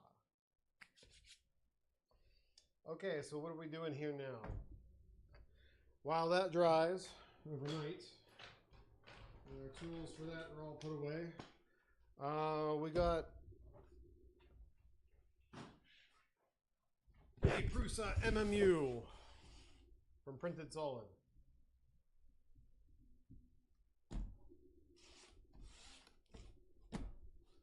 Why did I go with Prusa? Because Printed Solid exists, and Printed Solid is an American distributor and support place. They carry parts for the Prusa machines, and they sell Prusa stuff. So this, we're able to get with all the parts pre-printed, which is nice. There's nothing frustrates me more than trying to build something for a 3D printer and waiting for the parts to print. Or building a 3D printer and your printer breaks and you need to build parts to fix it. So I haven't opened this yet. Let's see what we got inside. Paper. Another box.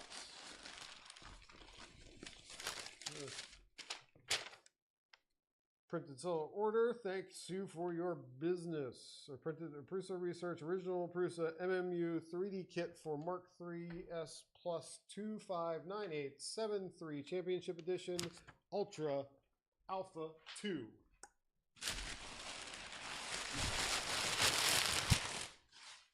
Throw that over there. All right. Inside of the box, we have another box. Let's get this one out of the way.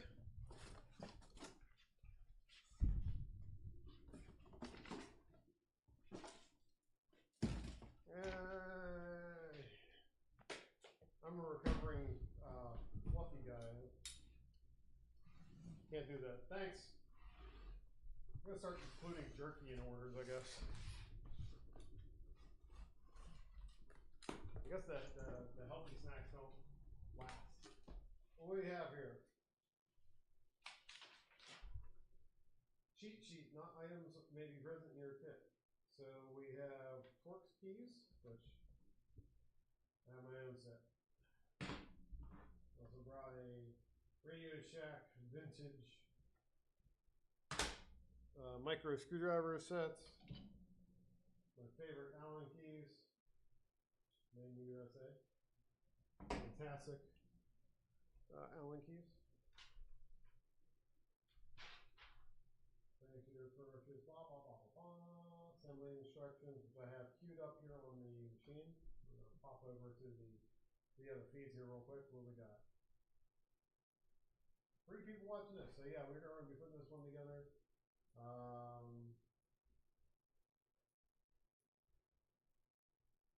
Looks like YouTube. Hey, we got someone on right now. Hello. Oh, we got 2 people. Woo! So, Joseph Rousseau. Date 6/2/24. That means February. Okay. Europe dates. Stop. Oh. I also don't mind that we got these from the Czech Republic because that's where some of my family came from. So, Prost. Close enough. Iced tea for the people wondering, like, oh, they're drinking alcohol on stream. I just didn't feel like drinking beer tonight. So you're bringing handbook for the MMU3, which I gotta say, their instruction manuals blow me away. We bought this Mark III over here a couple weeks ago because we had a Bamboo A1 and it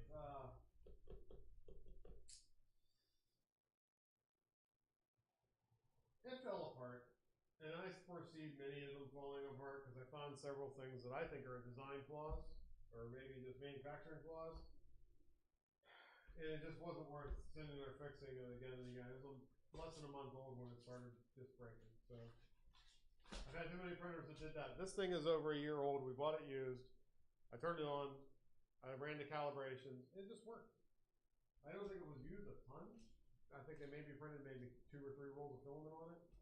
But still, I use printer that's a 1.5 years old, 2 years old, and it just works. Cool. So Simon, you were right. Inception Designs. You're a paintballer. Make some of the best stuff around. So is my friend Doc up in Alaska, docsmachine.com. Excellent comic and all that. Yeah, we got gummies. So we're Haribo. And these are from the Czech Republic, so they may not be just all corn syrup. The portion is a little handful.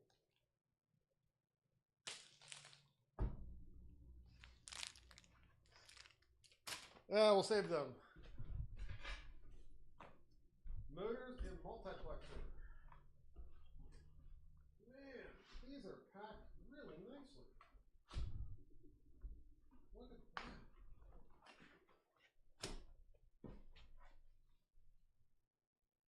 Some lubricant, some washers, tubes,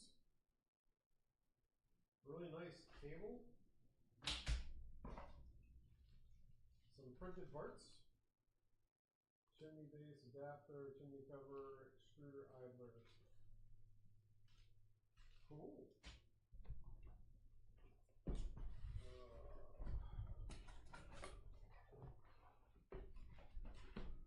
Now, one of the reasons I didn't go with Rousseau's to begin with is I'm not always a fan of all the 3D printed stuff.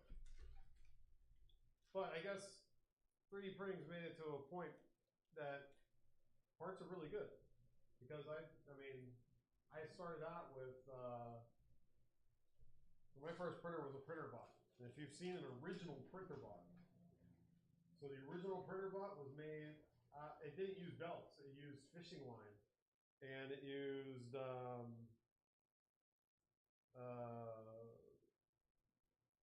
fishing line and the rollers from like Dremels.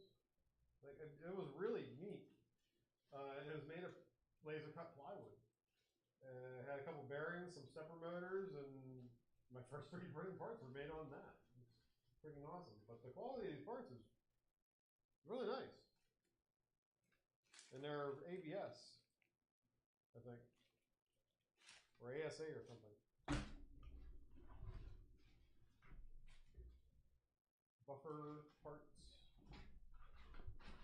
Oh boy. Idler.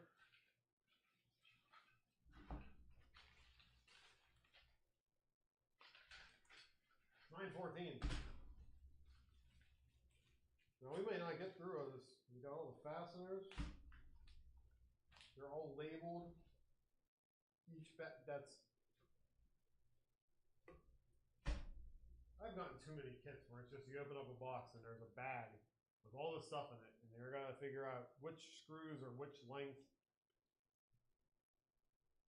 All the bearings. A couple collets. Man. I tell you, this kit, you get your money's worth.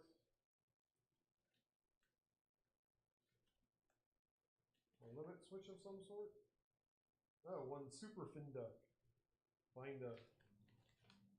We already have that on our printer, so we might not have to use that. We just have spare. PTFE holders. Oh, these are the spool holders. I don't know. We might not use the spool holders. It's not a solution I'm fond of the way they do it, but I'm going to use board add-on. Full circuit board in. Don't throw away. Serial number, warranty information. Don't see. Put that off to the side. My, oh my, oh my. We need some music in here. Oh. I need some music for a lively chat. Do we have anyone? Any comments? No, we had a couple of viewers on the YouTubes. I think I'm going to have to go on to here and let's see, do we have, I'm going to try going live again on the Twitter. So excuse me if you're on the other feed real quick. I'm just going to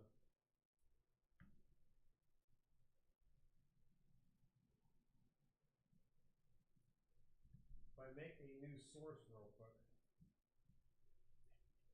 Let's call it 1, 2, 3.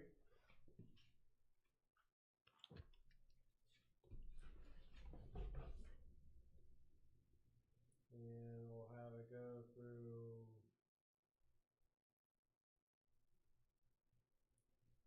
there.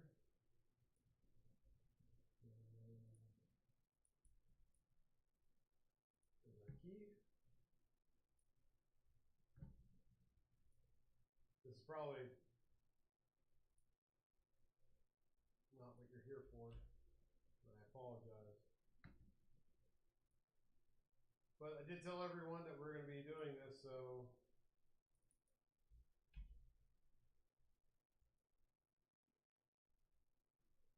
we really should have it up and running.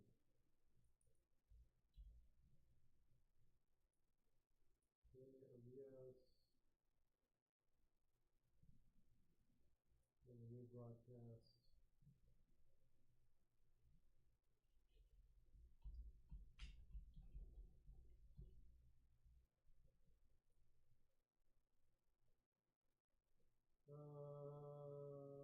What is this? Entertainment?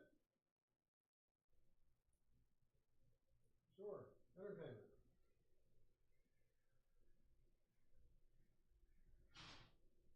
Create the broadcast. Success!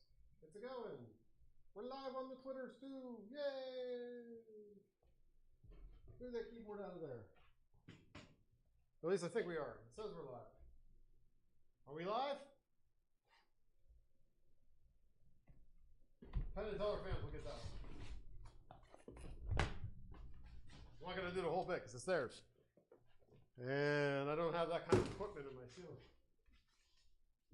And we'll get booted off of YouTube, I swear.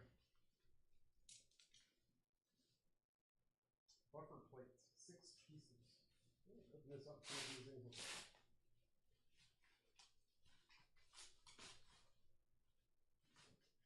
Oh. The laser cut. HDPE? Neat. We'll get the peel on later. So many parts. Well, I gotta say hi to the missus. I know. I'm gonna get to it probably in like 2 hours, so put it away. If you want to come over here and check the other project there, the Mantis, it's done. It's over in the drying booth. She's shy. She's not going to come on the stream. Oh, more printed parts. Spool holders, electronics. Spool holder base, wheel. Can you turn the light on? You can look at it. Oh yeah, I don't see you. Oh, that's pointed up there. Oh, yeah.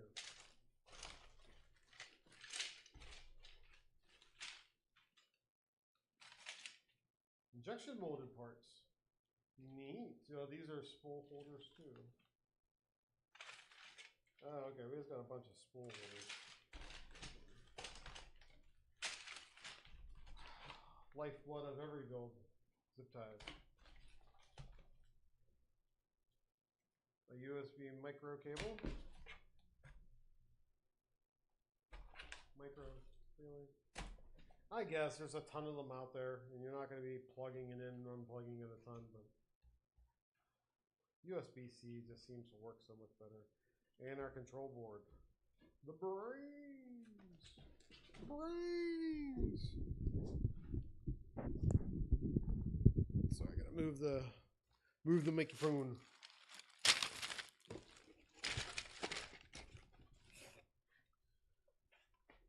Alright, so I'm gonna pull up my instructions here. Got my tools. Where are we?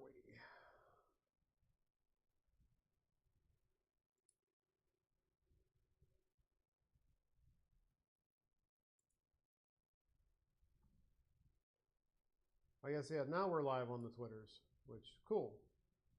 And hey, we got more people on YouTube. Hey, what's going on, people?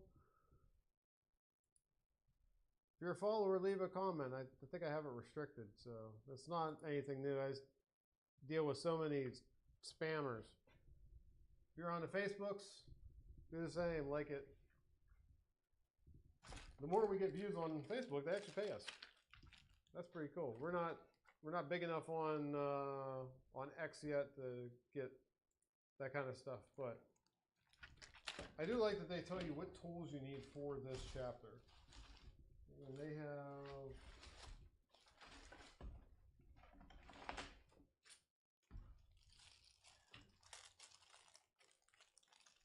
Allen key for possible nut alignment, grub the screws, needle nose pliers, and this thing that resembles a wrench. But I guess we're working with really flat stuff, so that makes sense. Let me make sure we got everything in focus down there. But I'll be honest, I'll use the little wrenchy thing when we need it.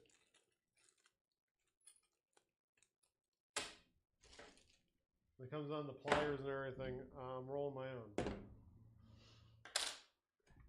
I got this, I got that. 2.5, 2. And as always, the vessel. Japanese industrial standard tips. Love them.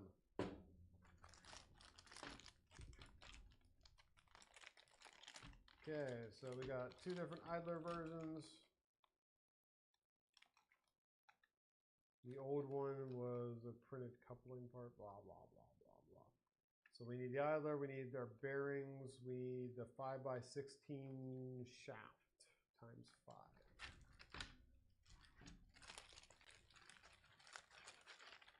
Where's the idler? Idler's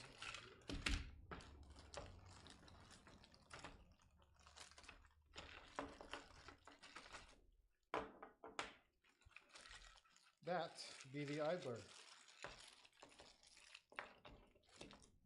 You know what? I'm going to take this and I'm going to bend it down towards the desk here because yeah, it's better than looking at me all day. And set the motors over here on top of that. And a cheat sheet over there.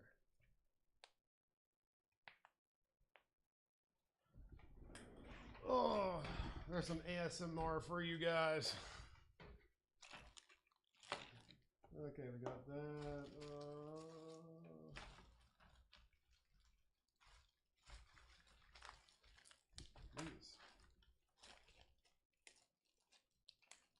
Well, I gotta say, it's kind of neat looking at these blades for the cutter because they look like they are just blades from a retractable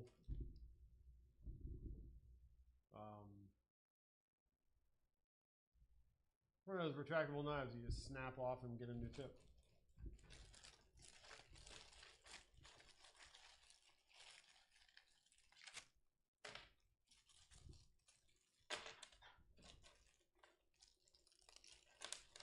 So we need 6 of these, it said.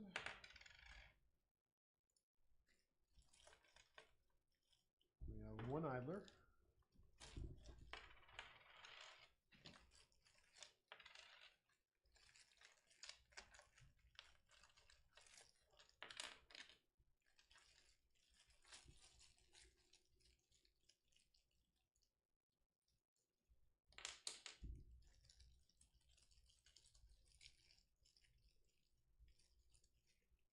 Five of these. Oh, okay, that's paint. For a second, I was wondering if I was bleeding. Hey, we got the extremely cluttered This Old Tony view.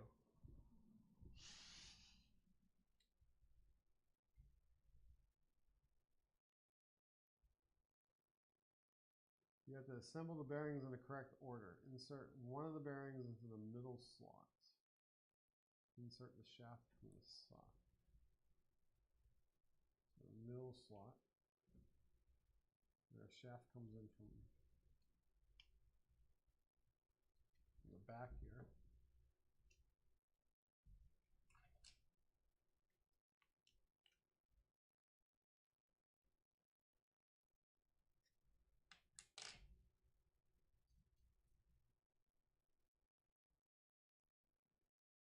Make sure it's not blocking any of the other slots. Perfect. That was easy. So the second bearing in the same way as the first one.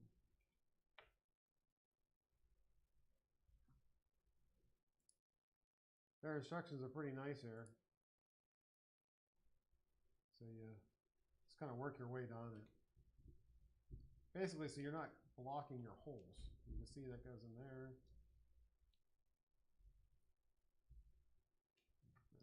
Here.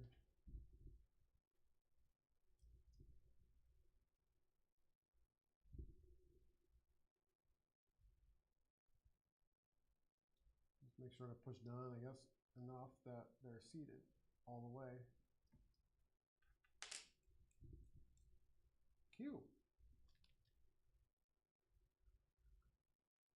The bearing part too. Man, these instructions are detailed. So I guess you start at this one, turn around, insert bearing, and then the shaft. So one closest. Well, that's well thought out. I know Mojo over on Twitter had mentioned he didn't have a great experience with the 2.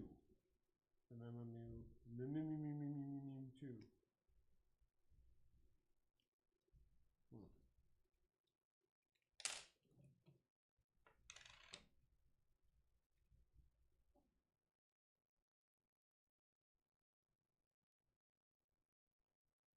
Printed hole is not quite. There we go. Not quite fully there.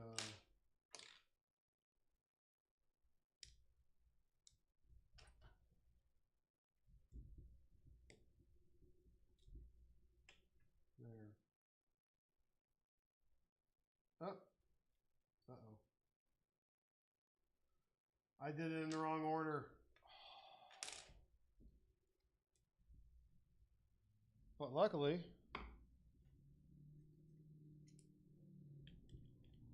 someone thought of disassembly. Haha.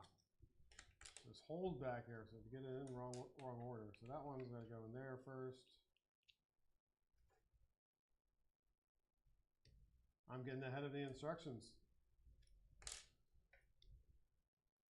And then we get to that last one. There. Cool.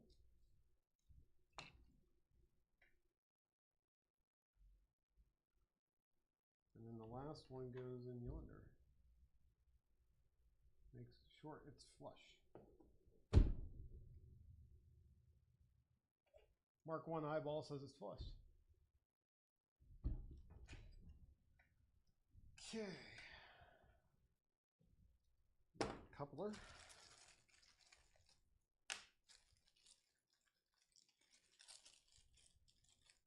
4 M3 by 10 screws and 2 grub screws.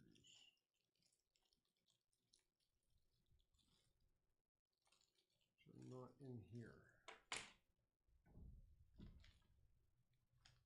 Oh, that bag with the excellent labels for all the little parts.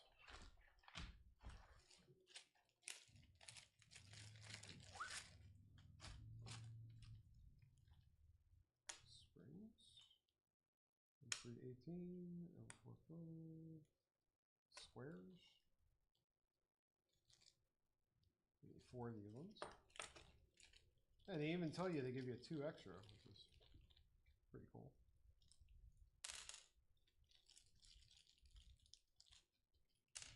Now, I'm going to cheat on this a little bit.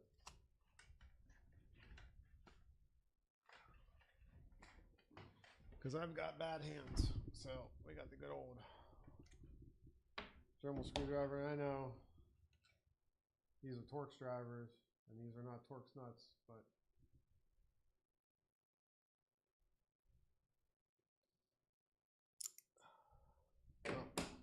actually, I can do one better than that.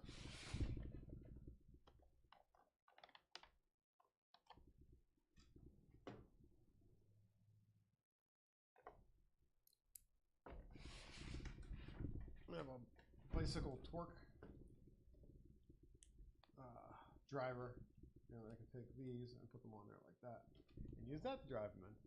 So I don't have to do that all night.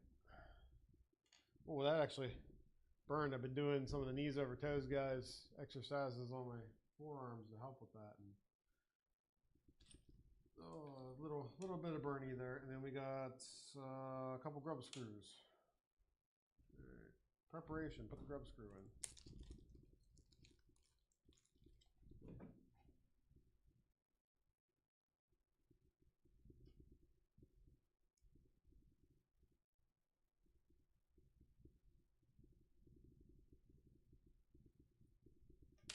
So it's just started in because it's going to hold on to the shaft. Make sure none of the grub screws are. Oh, there's one on either side. Oh, look at that.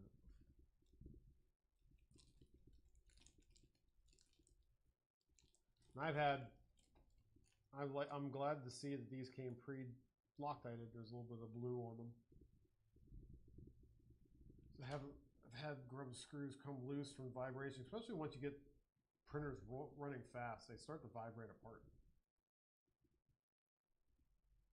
That's what happened with our Bamboo Labs printer. It just rattled itself apart. Well, that and the Creality K1, that was worse. It was 10 times worse.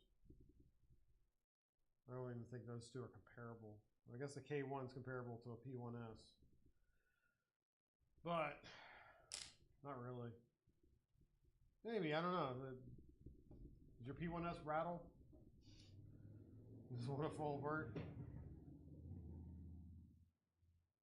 Every Creality machine I've had has been fraught with hazards. Ah, okay, so we got an alignment of where the screws want to come out of the shaft. So if we take this and we put it like that in the instructions, it wants to sit this way. Cool.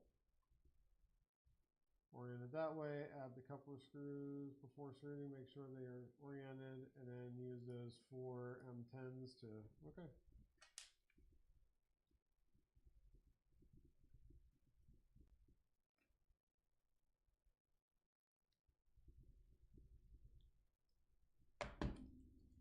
Get them started. Just turn them.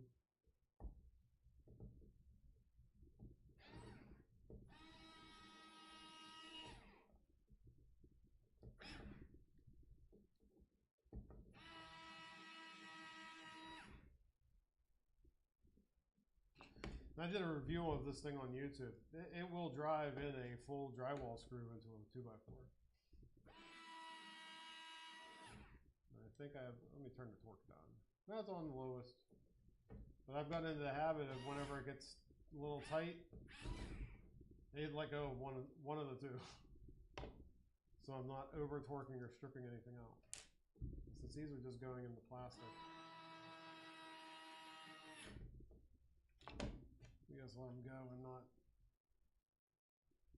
Oh, wrong one.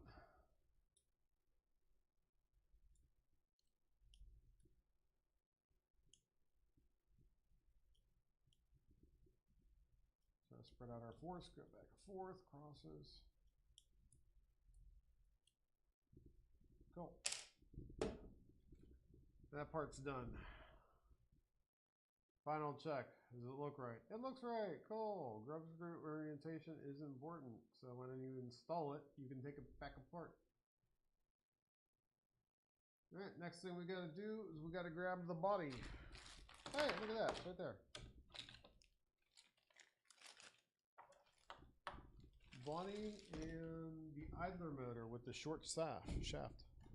This one got the short shaft?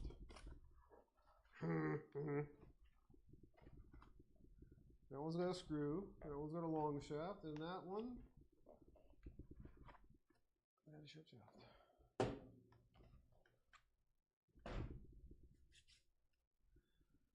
Okay.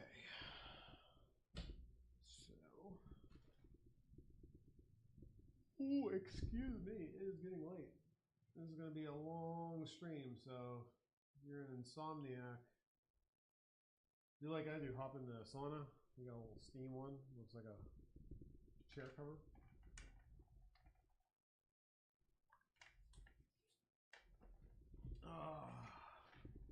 And then sit in front of a fan afterwards, cool off real fast. Or do a cold plunge if you got it. Jump in a lake. Okay, more of the which ones? M3x10s. M3x10s. I do love that they're labeled. I should put them in little containers to work with, but not really necessary. In fact, I'm going to leave them in the bag. Let's stop taking them out. Okay, we need one of the little square nuts. Silicone stopper.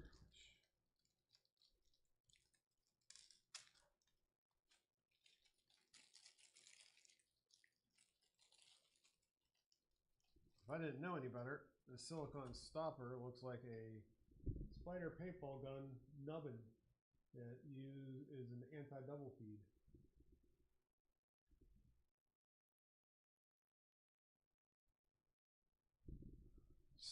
Just a smidge smaller. Used to do a lot of paintball, so. Silicone stopper and a shaft, 5x16. These all say 5x16 SH, and I just keep thinking it's 5/16-ish.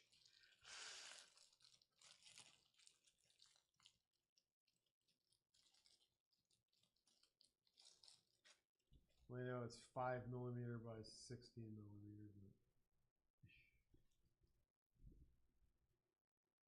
Right, that's all we need.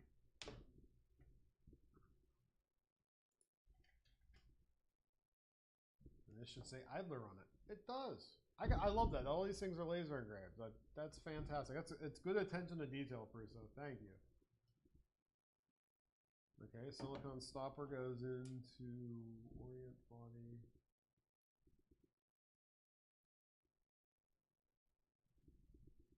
Smush it in there so it goes through.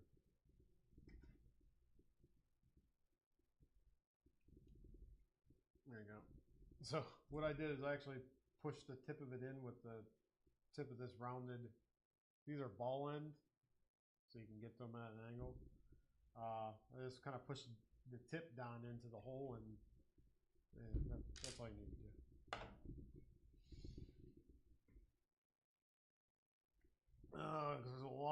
There's an entire whole step about that.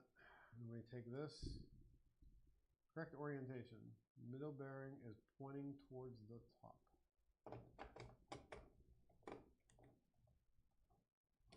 It sounds so crunchy in there, but I know, it's going on to a shaft. Push the idler to the left so the smallest gap as possible.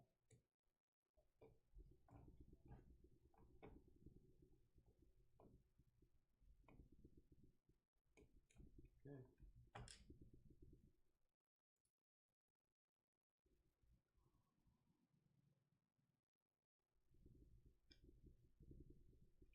Shaft in.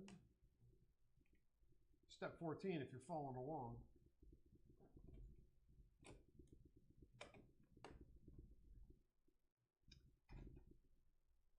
Your pokey stick.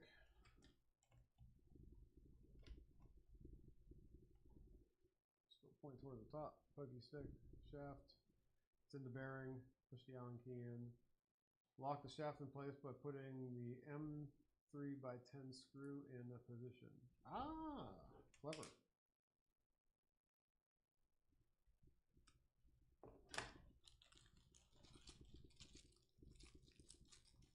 Clever, clever, clever. Someone was using their noggin.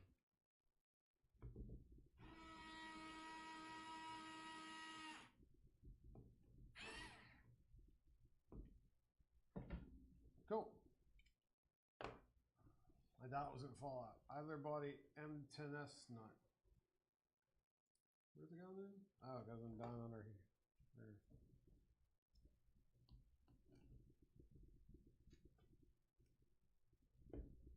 Press that corner of that, and then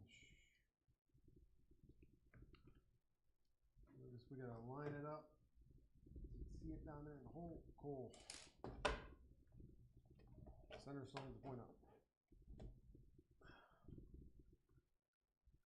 Motor assembly. Before we put the motor, we need to align it and the shaft coupler. There's a flat part on the motor. Bingo. Flat part must be aligned with one of the two grub screws. Got it. Insert the motor shaft into the motor.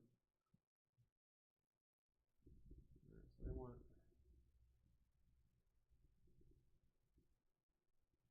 flat spot to the side, it looks like. Pigtail to the top. Yonder, there's a flat spot.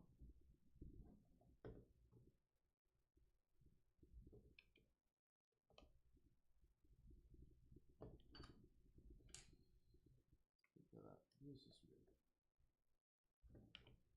Yeah, I might have to do the other side as well.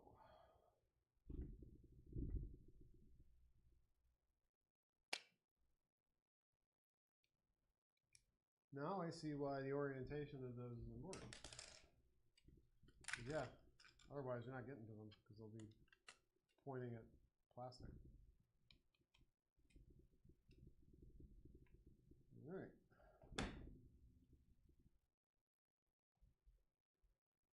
Insert the motor shaft on the metal coupler, push until it's flush.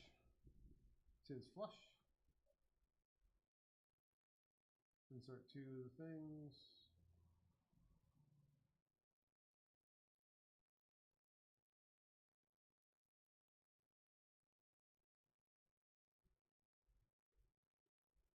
And then get the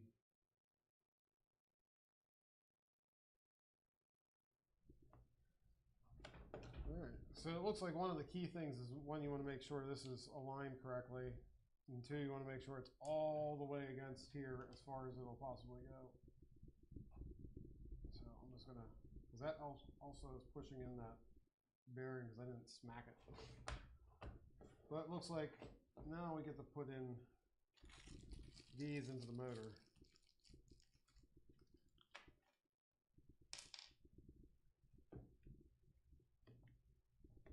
Two of them do not look fun. But luckily we got the ball in to help. And yeah, if these aren't going in easy, these top ones at least, I guess the bottom ones, you're cross-threading them, stop.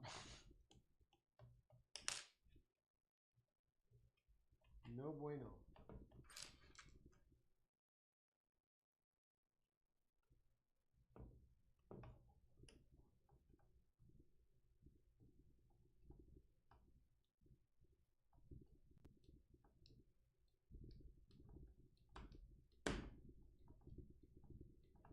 And yes, I do have a favorite set of Allen wrenches because they fit to the Allen keys well. If you get like sloppy loose tools, you know, your hazard fraught specials and all that, yeah, you'll start tearing up your screws and disassembly will be harder. And we go to the bottom ones. These look a little bit tricky, so we're just going to try to shake it until it goes into the hole right. I bet if they took and angled that hole just a slight way that way, these would slide into them and fall into them just a little bit easier. I guess I could just put this on the end of here and pull it back. But that is a little bit tricky.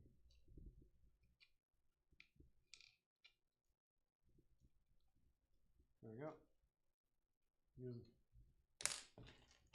Use the Allen key to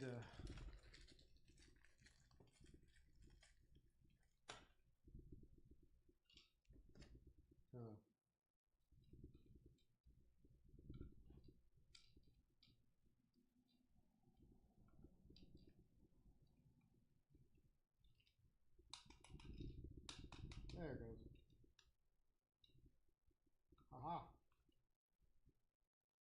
Now, here's a tip from someone who stripped out a lot of screws. Put them in, and especially since these are going in slightly at an angle, rotate them back while you're pressing on it. So what we're going to do, like this one here, I'm just going to put it in there. I'm in pretty good. I'm going to rotate it back, and you'll feel a little click right there. When you do that, that's where your threads kind of flipped over themselves in that lead, and it fell right back into the groove, and you know you're not going to cross thread your fastener.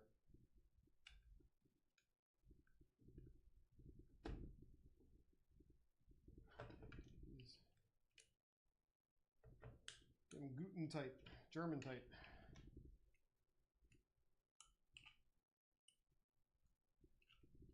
And it says you gotta tighten these. That's the other one.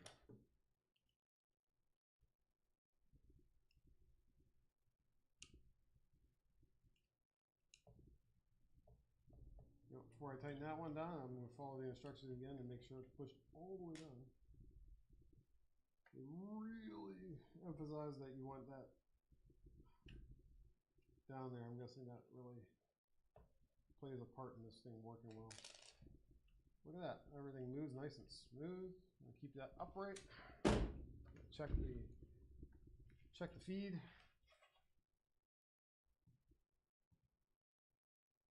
Ended.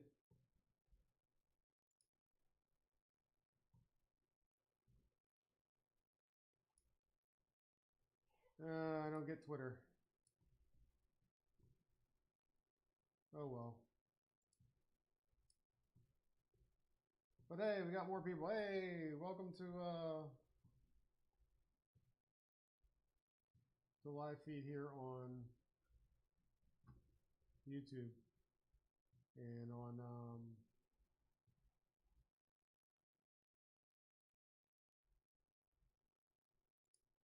here.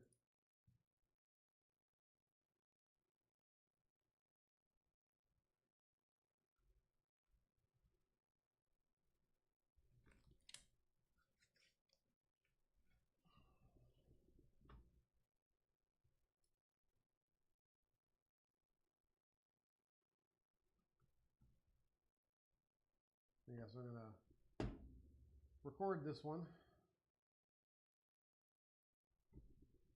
We can upload most of the MMU build. So if you're just joining us now, we're in the middle of this MMU3 build. Well, step 15. So I got to skip a lot of steps because, yeah, step 18, iter bottle assembly. We didn't have to worry about disassembling the MMU2. So parts 2 and 3, 1 is the intro. Read that before. Move to the next page. Selector assembly. Ooh, that's a neat little thing. It's a moderate difficulty. Yay! We also need this and this and all kinds of other stuff. Let's see if that's true.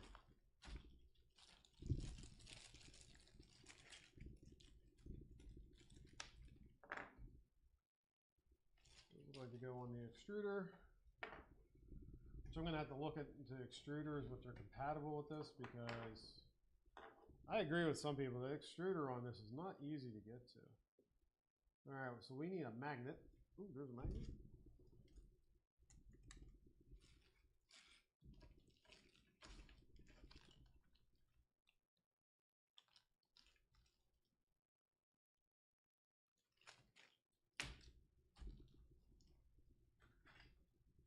There's a magnet.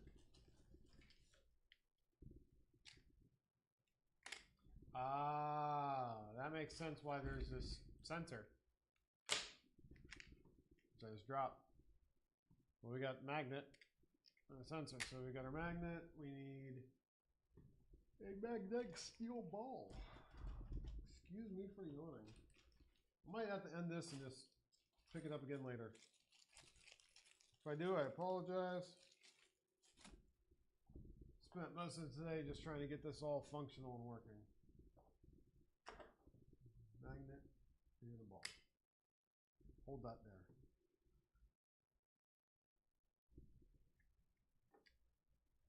Insert the magnet into the opening. SD card holder. Alright, so our magnet goes yonder. Looks like it stays until it goes flush. Goes in down there. There's an opening which you can, steel ball should be attracted to the magnet and stay in place.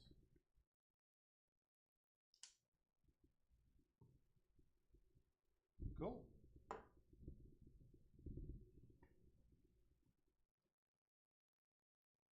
Trapeze nut parts preparation.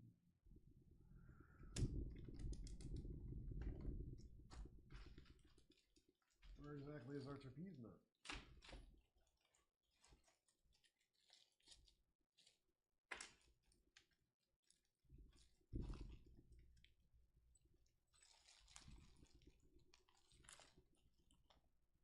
Pulley.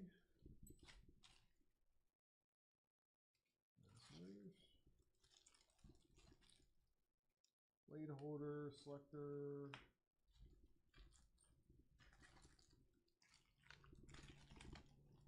Bushing, silicone stopper, magnetic ball, balls.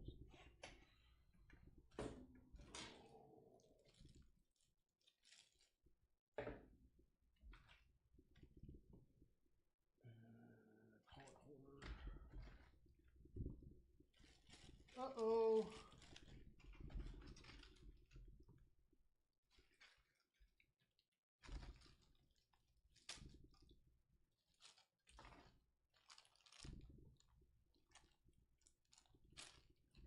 Ruh-roh, Shaggy.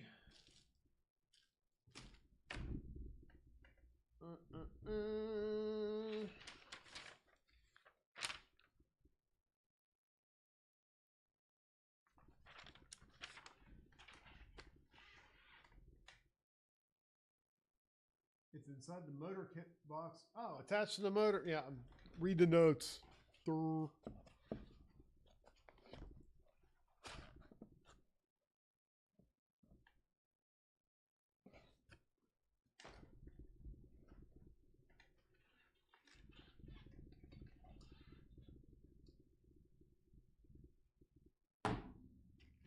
Blanc.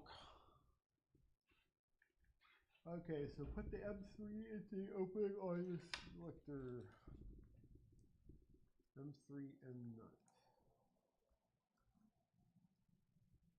There was M3 N nut, not M3 NS nut.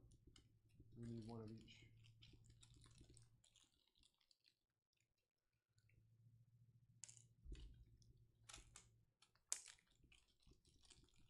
And it says to make it easier, put it onto the end of the screw.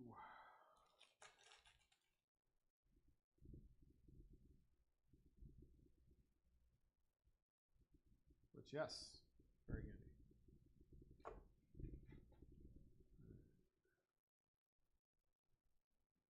Goes next to magnet.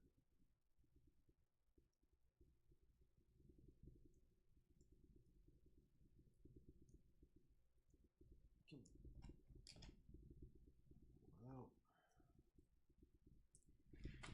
So went down in here.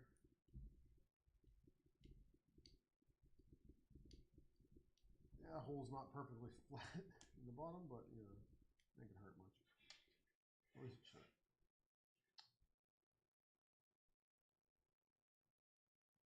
And we put the square one on the other side.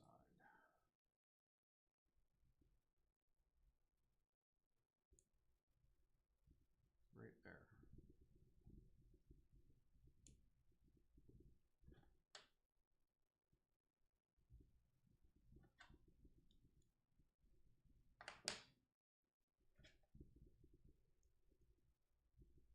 There we go.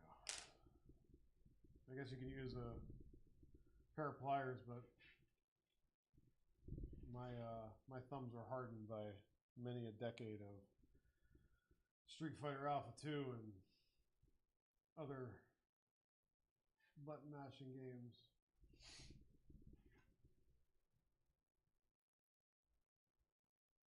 Attach it to the P's nut, or it should fit nicely.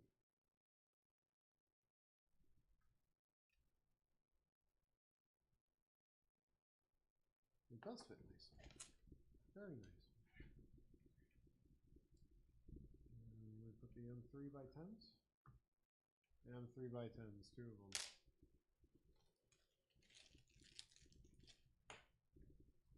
Top and bottom. Back and to the left.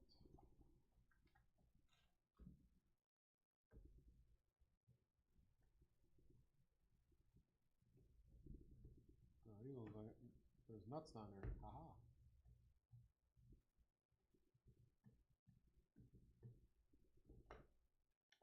Driving in the plastic kind of sucks, but in the nuts, done the power. Okay, fix. Okay, that goes to the side, and then we grab. Man, I am getting really tired.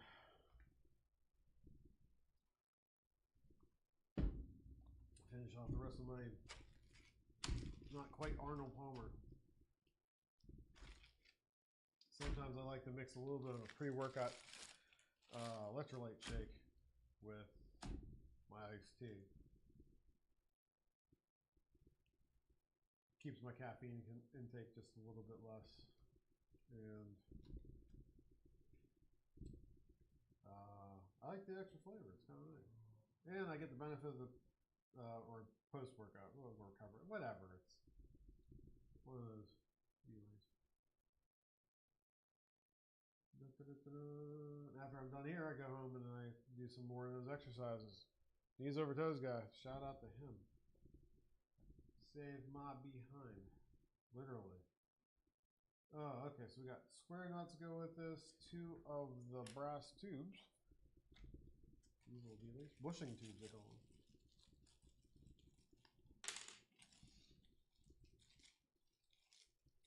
And 10 screws.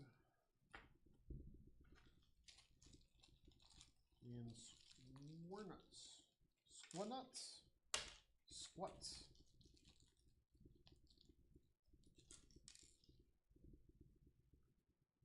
Push the bronze tubes in as far by pushing them against a flat surface.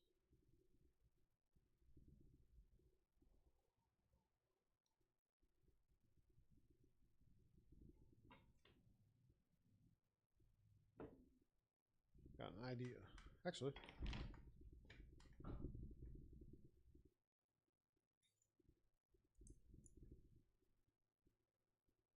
I guess if you have a thin screwdriver, you could do the same thing.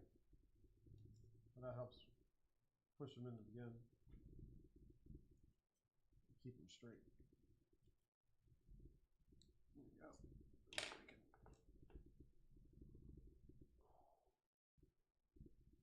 They should be flush with the surface on the other side. Ooh, all the way in.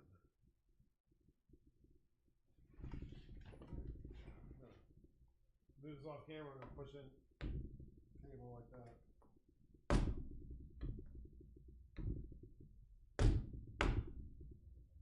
I can hear it get past the layer lines. Now this is also something I found. If you have some brass tube, well, I guess if you have bronze tube too, it's really good for reaming out holes in here. So you take it this, the outer diameter, the size you need, and if you really need to, you can warm it up and straighten out a hole. I had to do that on a couple parts where like the very end of it warped, and you didn't want to print like an extra day print. And you can sit there and take a warm brass tube with a glove on, like a welding glove, and push it through and kind of like you can straighten it out. Works wonders. Very very neat technique. Looks like these are just slightly bigger. But yeah, that's flush. Cool. You know what? These are underrated tools for flatness. You can feel a 1,000th or a 5 thou thing. It feels like a hair. It feels like a little ridge. So you can definitely tell with your finger when things are flush or not. I mean, it's not the end all be all, but you can get some decent accuracy with some experience, of course, by using some of nature's finest tools. The digits. Okay, we did 2 square nuts, and they go up here. This is a complicated little part. I like it. I love the engineering of some of this stuff. That's one thing I got to give Bamboo is that they sell those parts kits for those different projects. A couple of years ago, I picked up a 3D printable project for a large wall clock with all the gears and everything, like 200 gears or something. And one of the challenges is you got to source out. You got to go to AliExpress and find this shaft, and you got to go get these bearings from Amazon.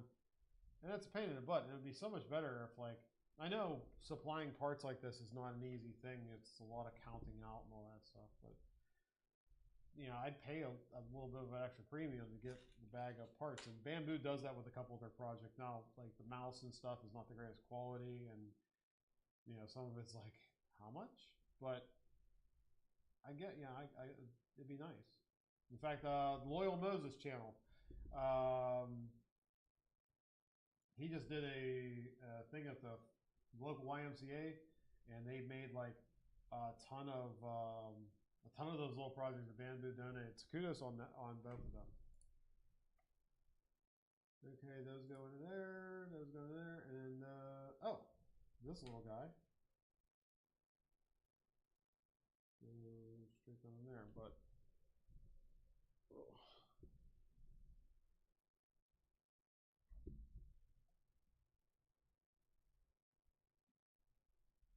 okay, flat side leans against the flat side there. Nope. Yeah, with the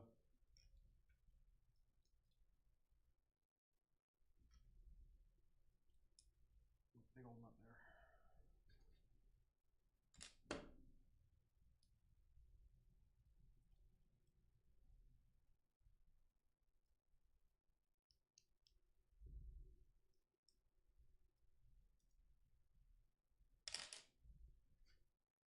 Neat. Fin the parts. Super Fender! It may look different, but don't worry, it'll work good. Alright. I believe you, Mr. Prusa.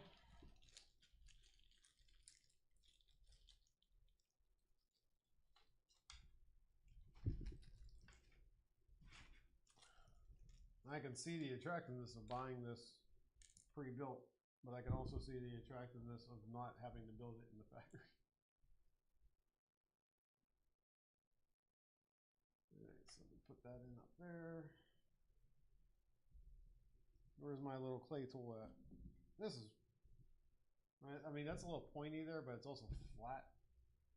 So you can just push those in, and the nickel plating on those is much harder than this soft tool steel. Or that's not even tool steel, it's just steel. Generic as heck steel. Insert it into the corresponding opening. Take this and push it in there. And flush with the top inner surface of the opening. So I guess we want to put it so it's flush with that hole. So let's take this. So look at that. If we take this out of here, we can put this in here and flush. And I'm going to jump a little bit ahead and just already fasten that. I guess you could also put like a flathead screwdriver down in there or something. Well, hey, I got multiples of these. I'll just put that in. Oh, that's actually a better fit. If you're wondering what that beeping is the air quality monitor. Sometimes I think it has a mind of its own, but we do use it here in the shop because we run a laser, and that's the best way for me to know I forgot to turn on the stupid exhaust fan, or that we got, you know, something wrong and we're generating way too much smoke. All right, look at that. So that is a clever little part.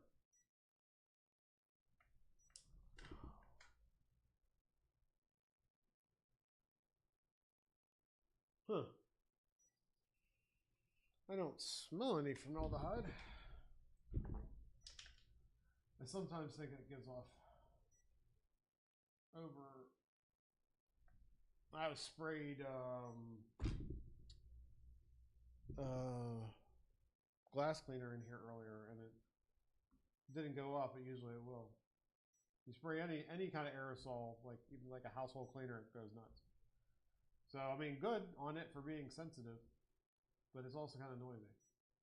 All right, tighten the screw up just so it can't be moved. All right, we need the cutter, so we need another square and another one of these. It's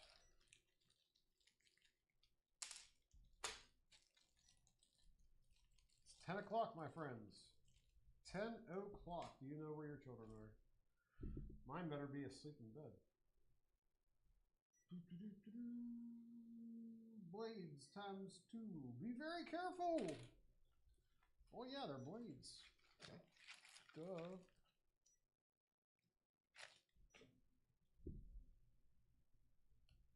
If they weren't sharp, they wouldn't be useful.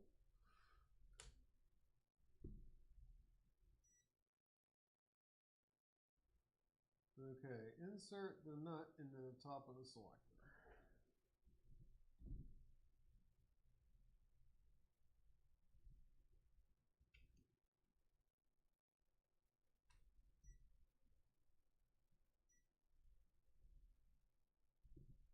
You know what? I'm going to zoom in on some of this stuff here. A little bit better? Yeah. So we got our nut in there.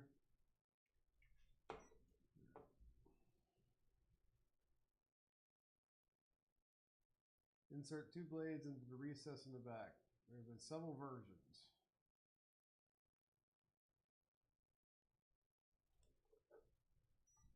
So they go up to here.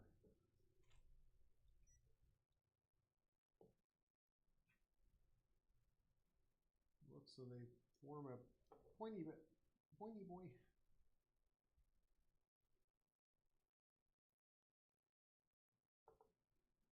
Oh no, they're sharp. Maybe they have to put that on there anymore. People sue people for the dumbest thing. While we're looking at it, we're going to hit our streams. I think our stream is looping. Not like the Gentleman Thief, but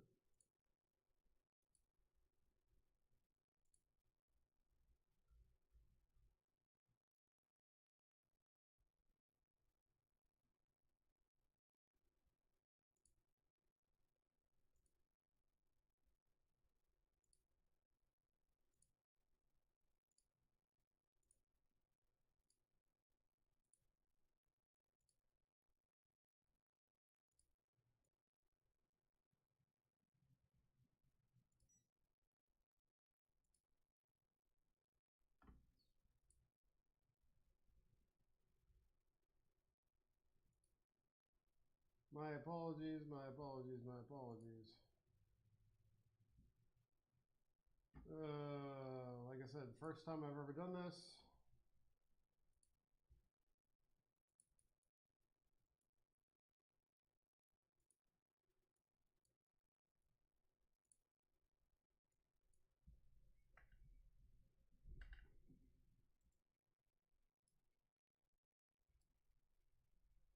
I'd like to have someone here help me with it, but here I am. But we're still recording, we'll upload later.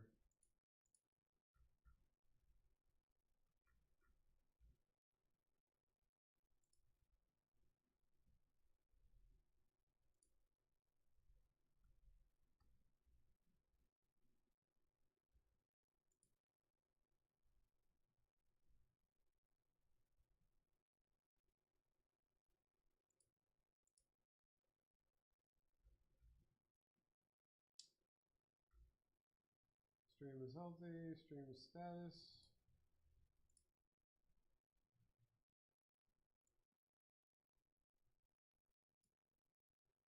Okay, we are streaming still, good. Hello people on YouTube, if you are watching. Looks like we lost all of our feeds except for the YouTubes.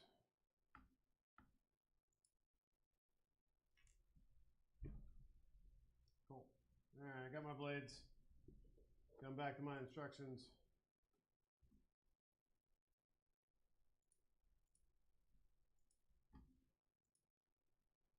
Version A, version B. Version B had a little tilty boy. This is not a tilty boy. Cover blades is a blade folder.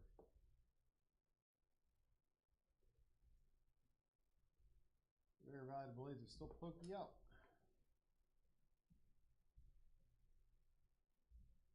Again, caution. This thing's sharp.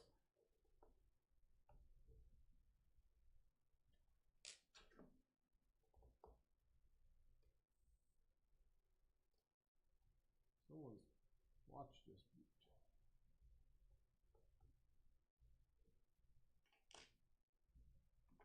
All right.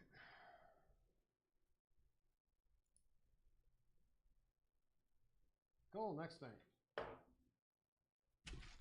Pulley body, which is this one with the cool print on it, which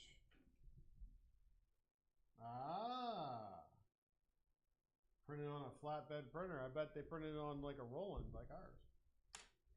Because that's not 3D print. You can't get that kind of style. And that's white ink underneath of that. Yeah. I bet this was printed on a Roland LEF series. Probably an LEF 30, if I had to guess.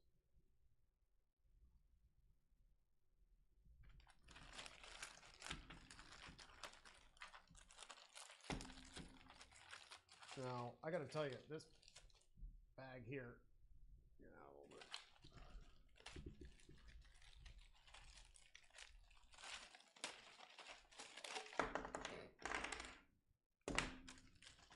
about putting 10 pounds into a 5-pound bag.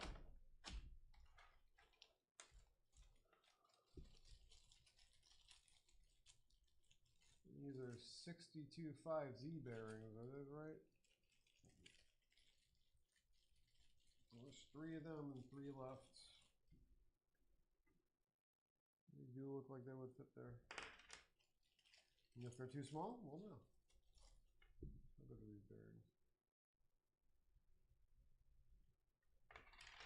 Yeah, I'm pretty sure, I'm confident they use good parts in this.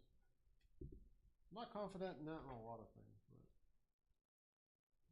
yeah, these go into the in there.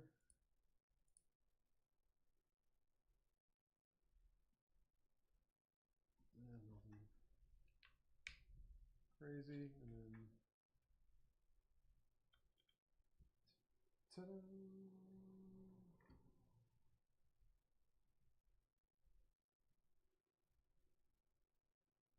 The front fee holder for this dealer.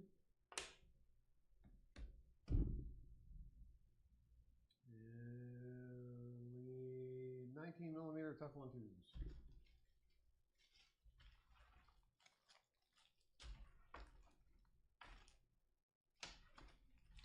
I know a lot of people just call them by their whatever. Teflon is trademark. There we go.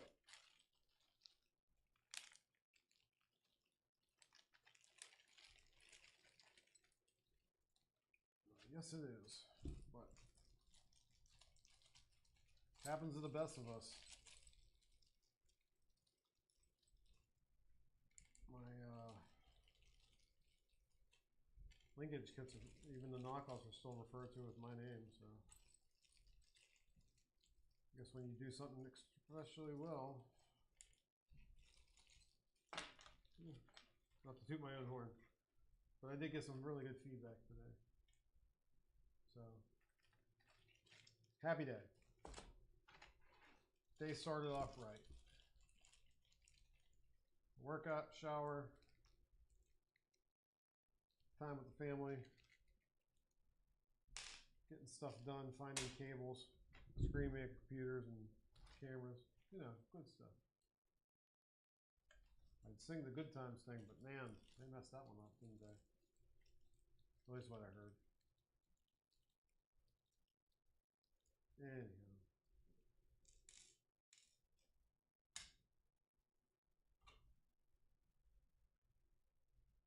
Okay, square nuts, yep.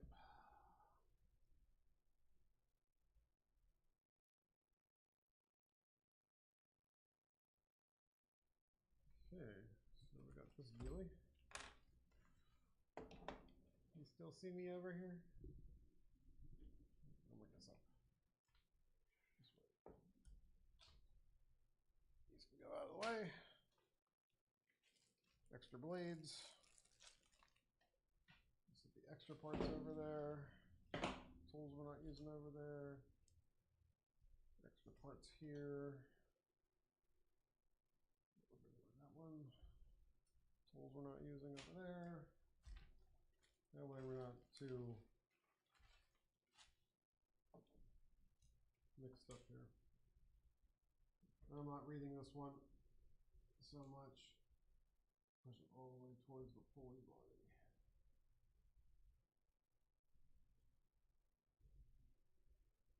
Insert 5 tubes in, push them all the way down. Picture kind of shows you exactly what you need to do here, but you just push these square nuts into the top.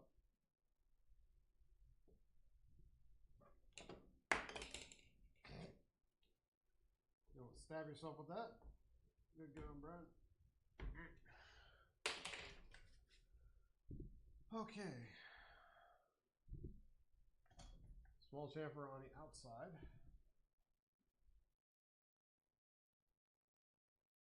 And the small chamfer on one side, it should be facing out.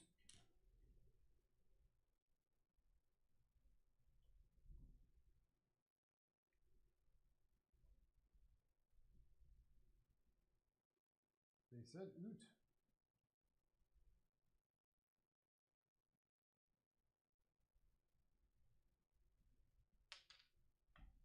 It seems like a pain in the butt piece that you would have to get into to replace. I hope it's not as bad. So I might not run it with, like, you know, carbon fiber or something. I keep seeing this spot of paint, thinking I'm bleeding somewhere. Alright, so we got our nuts down in there, we got those in there.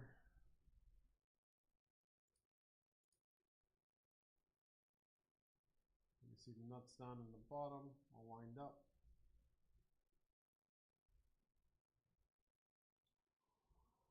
Okay, call it holder preparation.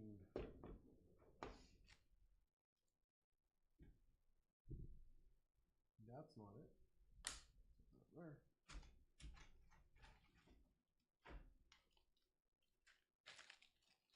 That's done. Ah. This block with the arrow. A little bit of rain. It's E1.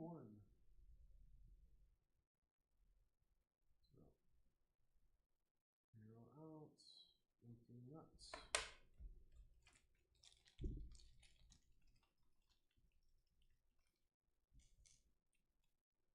Times 2.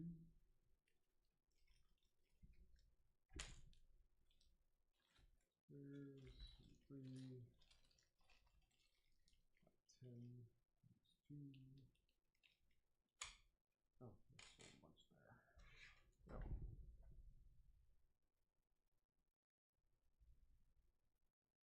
And we need a bunch of those little collets now.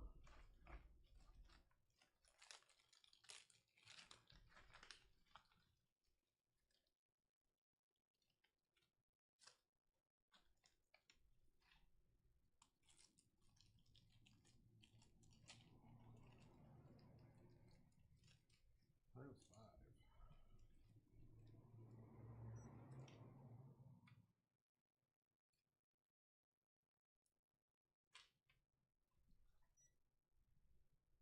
You gotta wonder, what is it the cars that go past to make that happen? I think the front of the building are pretty dirty. M3 by 10 screw. Those collets. Oh, neat. The collets just go into that side. The arrow is sticking out. Oh, they just kind of plop in there.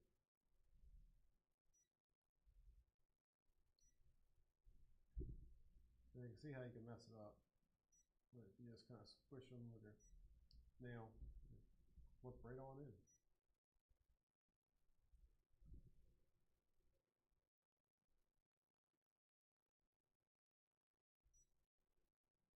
There we go. So it's kind of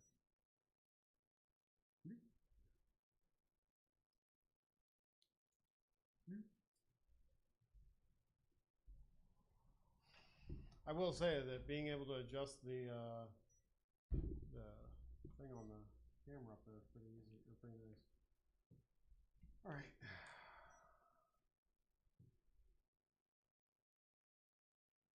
Put 2 M3 nuts in the bottom of yonder. I don't know why we put that in. Oh, because it's supposed to go in there. Ah, that's what they meant by pushing that flush. Push it flush with that. Cool.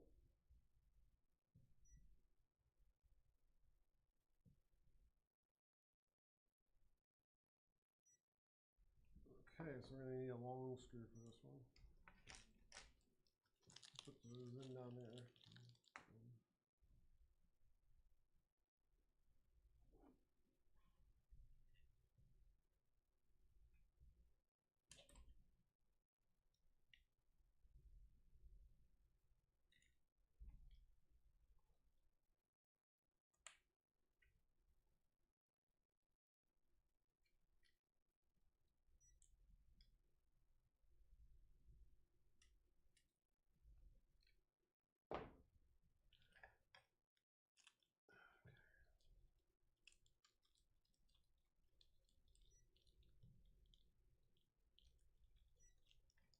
Attach it to the body.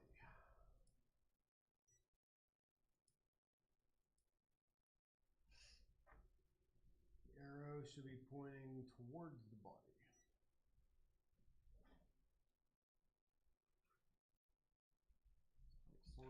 Like yonder. It should fit all the way through. Yep. Yep. Started and let's see where it started. Now there. I think this could have happened later instead of trying to hold it up there. But okay, we need pulley motor, we need pulley. Ooh.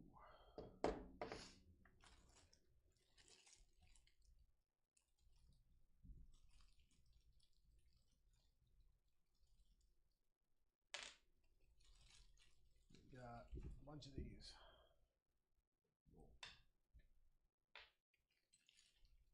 Feeder gears.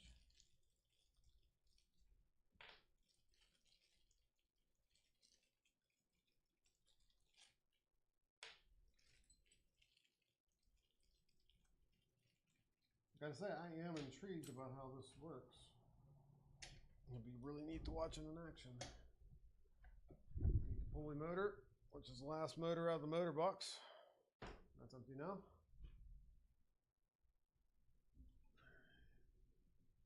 We'll need some screws and a square nut.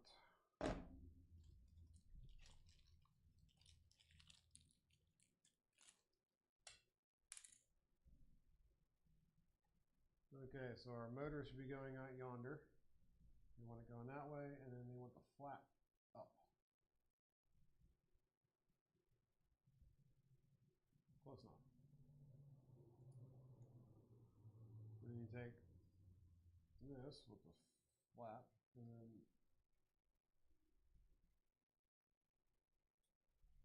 so we have to loosen these. Ooh, itty bitty. 1.5.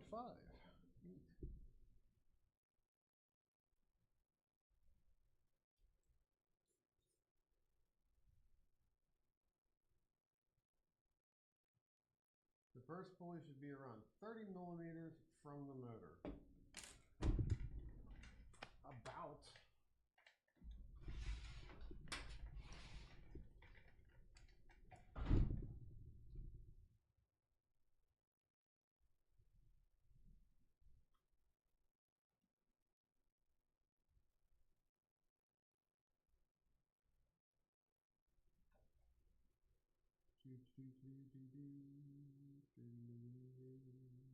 We'll get there. We'll get there someday. We built the city on rock and roll.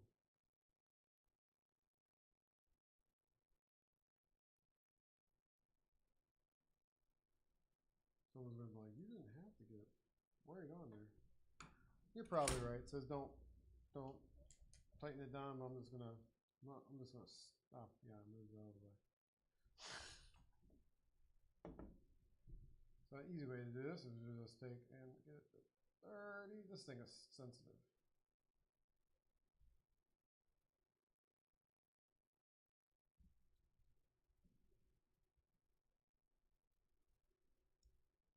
There we go.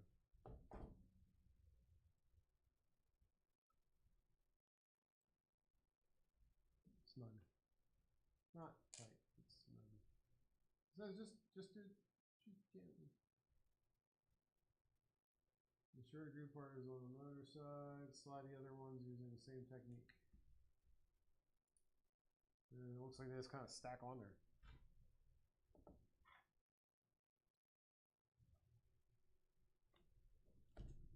So loosen these up. There we go. Sorry.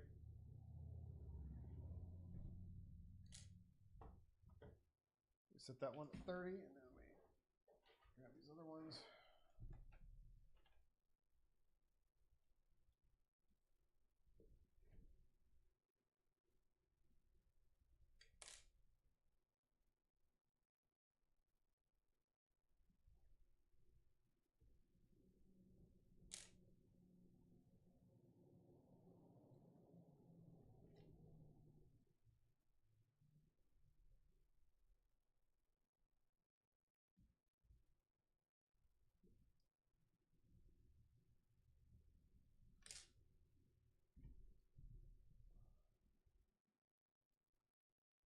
Okay, mark it into this. Put the nut, square nut in this slot. These things are still loose in here. That bugs me.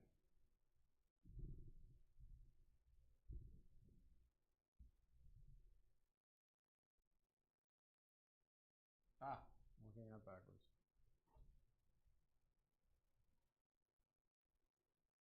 I missed a step because this thing should be holding these tubes on.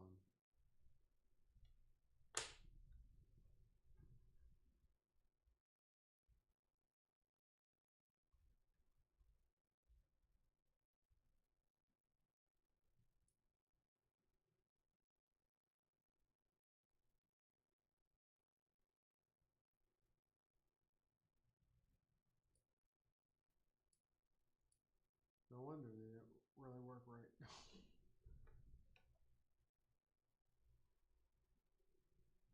So that's what I forgot to do.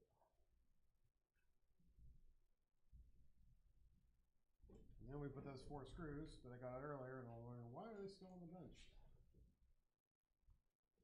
It's 10:30.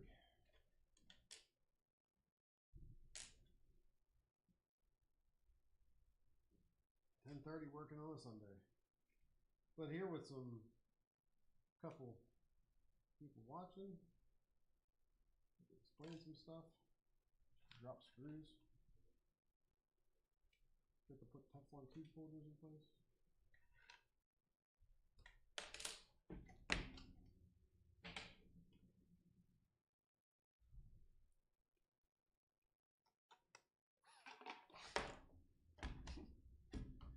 Yoinked it right off. You know what?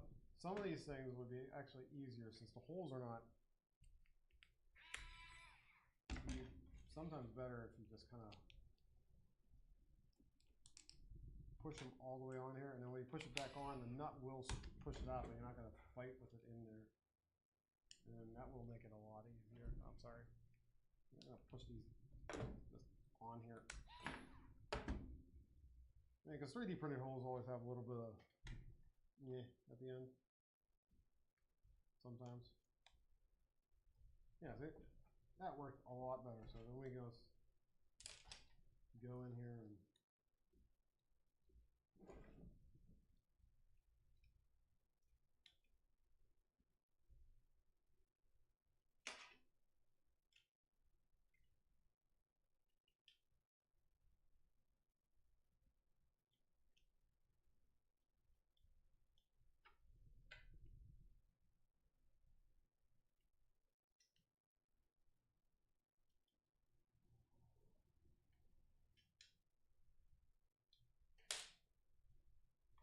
ha! That makes a lot more sense. Now that stuff won't fall out. Sometimes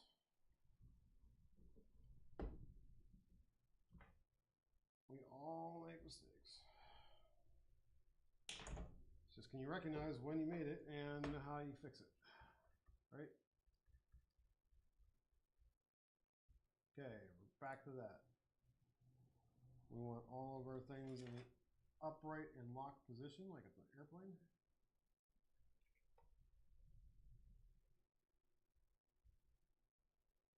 Oh, so close. So close.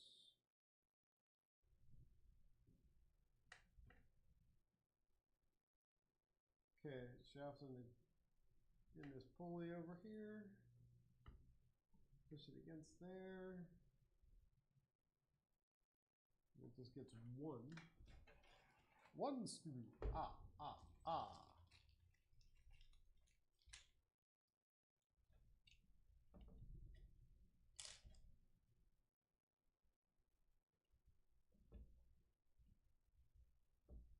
I think I have to set this up on a better computer to stream later. So I apologize for any quality issues or whatnot.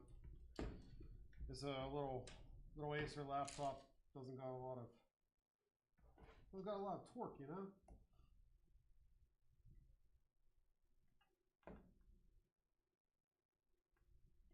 I'm gonna line these up with the center of those the best I can visually. Oh.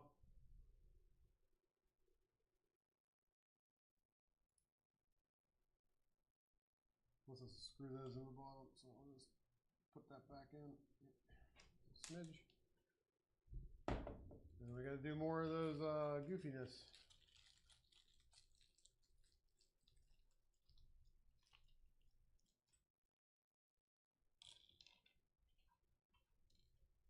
Go in here. We're zoomed in all we can. The juvenile she's got.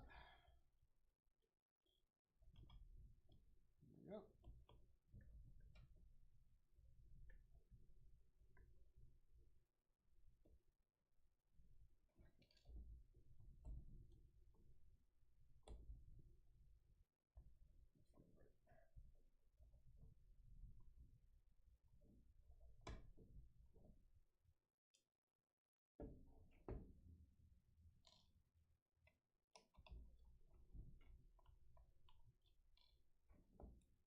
I did warn about tightening that one too tight, so I guess this has got a little bit of give to make sure it's in there correctly. Ah. Yep.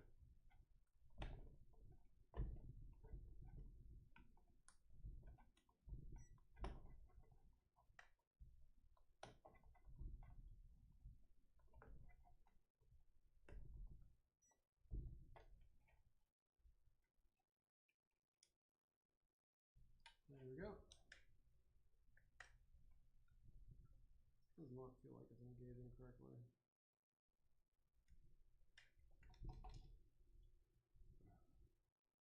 Okay, no metal shavings. Might just have a piece of plastic stuck in there. Sounds like I have a...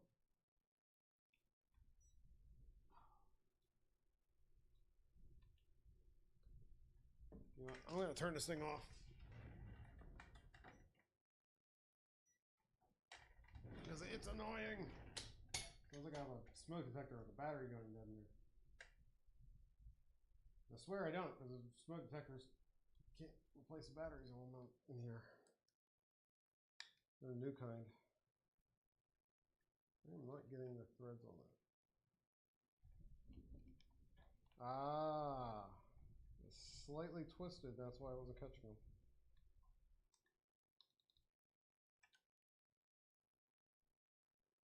Okay. And then we got one just kind of hanging out in the air. That's all right.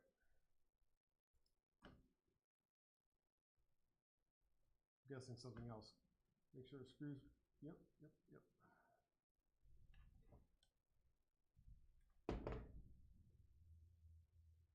Check your pulley alignment multiple times. All right. I don't know if anyone else does that, but that'd be a good way to do it.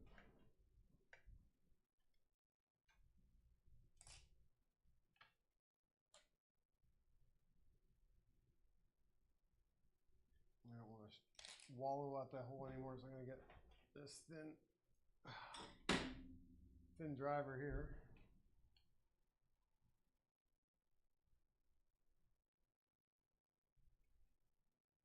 Not thin enough. Well, we got a use for one of those provided ones. Grab our smallest one.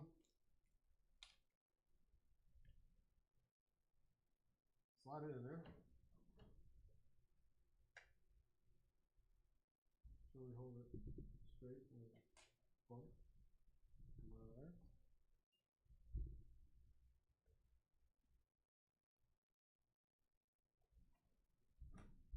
And they say this is crucial, so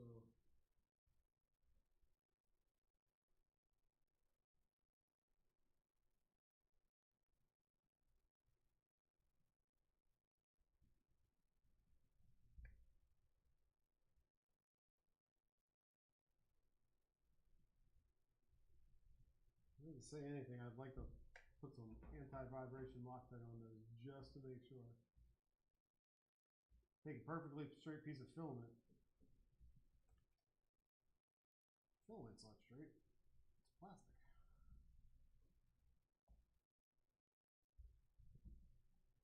Now I will say, not from experience, but just working with this now, just when you're trying to adjust it back and forth, have it tight, not tight, just snug against that pulley shaft just a little bit. You want to be able to slide it back and forth, get it lined up right in the center there.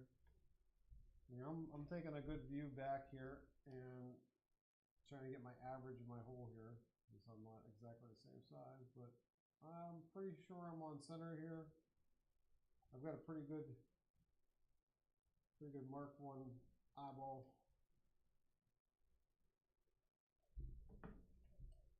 Oh, I guess these are Mark 1.5 because I did get them lasered.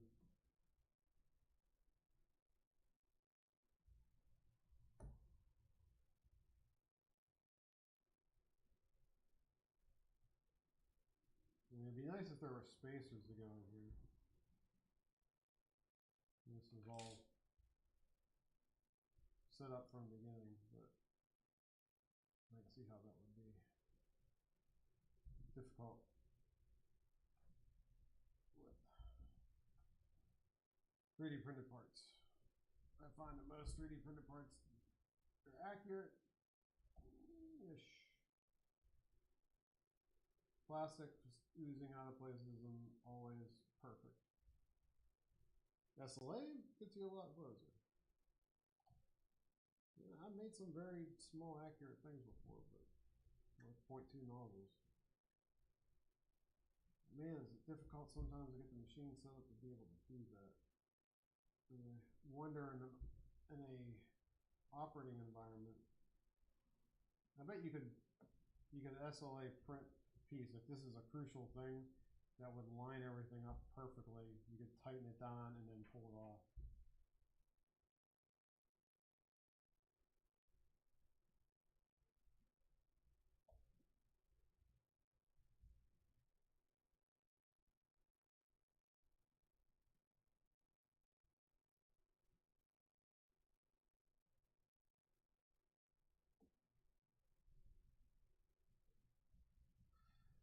All right.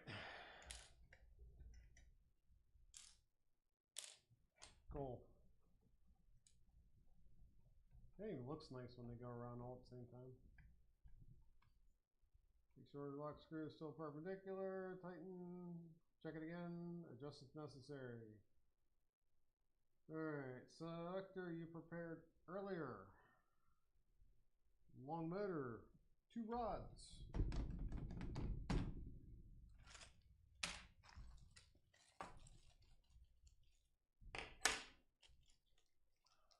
Square nuts, not square nuts, or 10mm screws.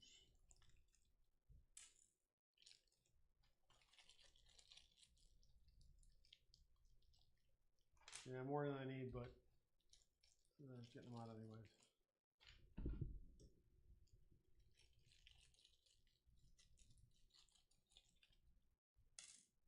Tired of reaching in the bag at this point. Selector installation step 15. I'm just going to go over here real quick to see how far we got to go. Oh, we got 38. I don't know if we're going to be able to do the rest of this tonight. We might have to continue this a little bit later. Let's get these assembled parts put in. So we got our selector with our sharp bits. Oh, I see how it cuts. It goes side to side and it just slices it. Neat. Okay, insert the 2 nuts into the body.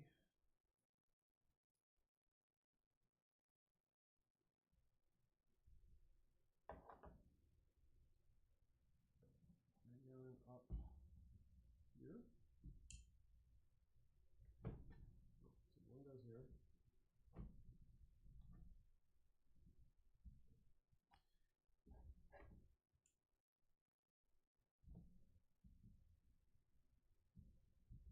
Oh, and this is not straight.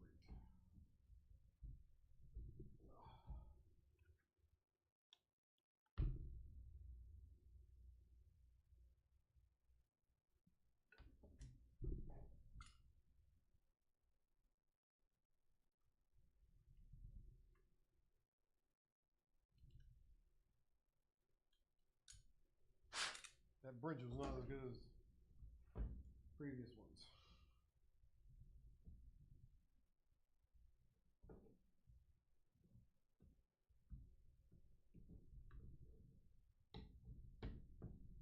Go.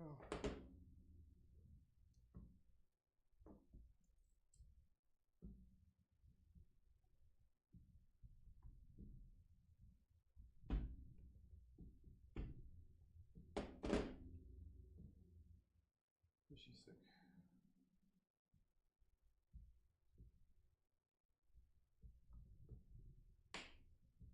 All right. Insert the selector into the body, like shown, and then push the rods in.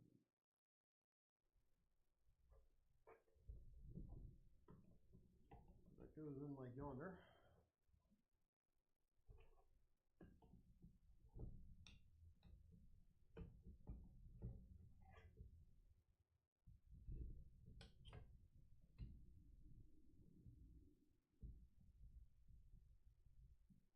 I gotta say that the fit on these is satisfying.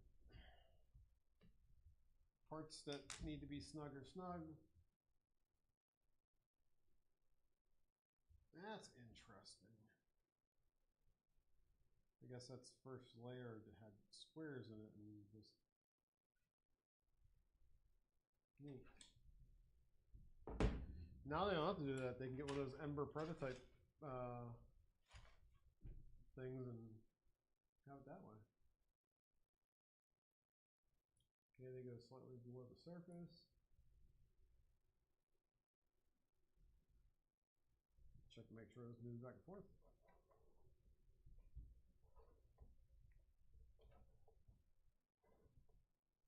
Before you put the motor in.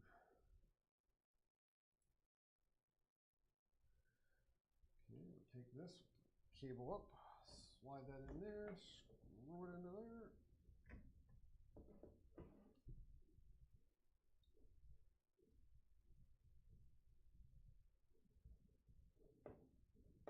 Grab the shaft there. There it goes, back and forth. Ooh.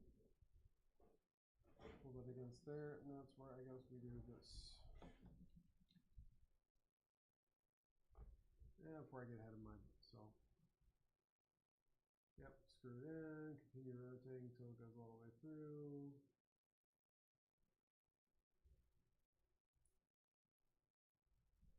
So it's about an inch.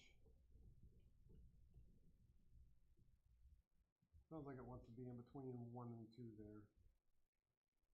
Those two. Cable's pointed out, push it all the way in, make sure there's clearance. Attach it with the under screws.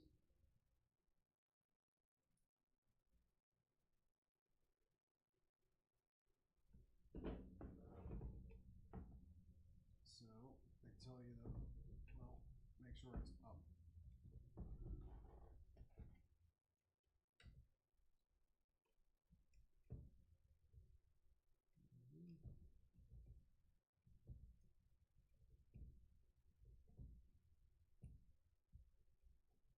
Yeah, if I had to print all these, I doubt that they would be as nice as these ones are.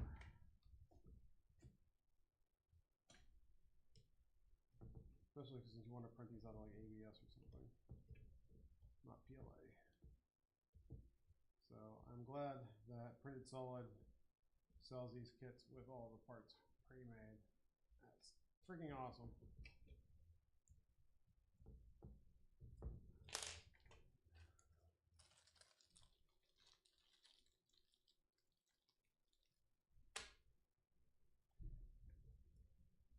It does make note that you don't want to screw them in too hard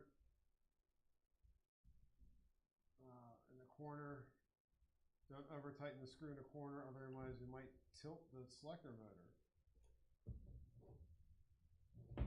Yeah, just enough. It's nice and straight on there. Let's give it a little one finger tight. That's another skill that you learn, younger makers over the years. You get kind of an idea for the torque of screws. I mean, it's always a good idea to use a torque wrench, like yonder, but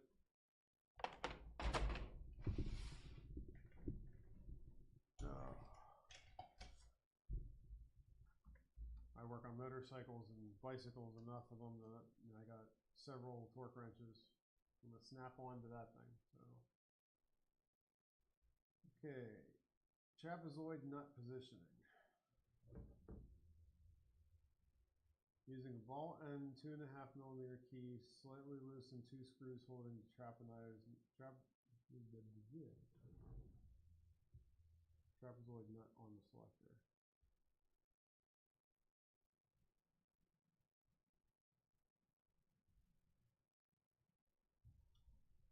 Basically, they want you to make sure that once the motor is secure, that this nut is not crooked, so you're not binding and causing premature wear on the nut out here. I guess it helps it keep it this way.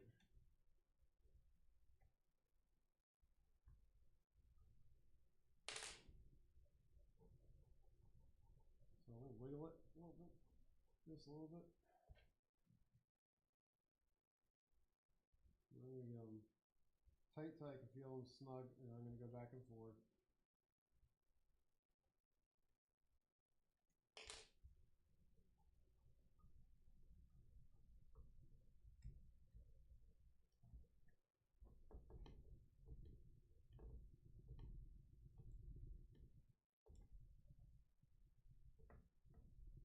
Move it all the way to the left.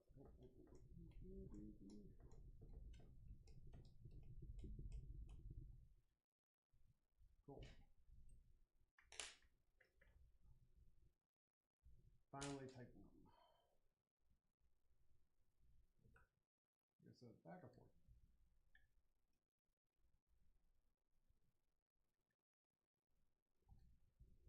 Now this is a feature of Allen keys.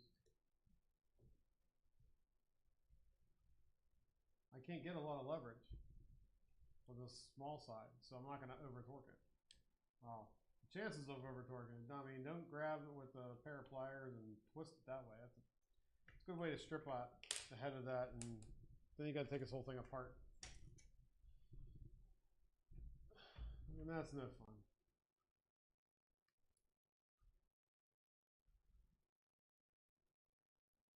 Idler body parts preparation. I think we're going to go to part 20. We're going to get this put onto here and call it a night. So it's almost all of it. I mean, we still have about 12 parts after that, but I'm getting really tired. Okay, we need M3 by 30 screws. These are 18.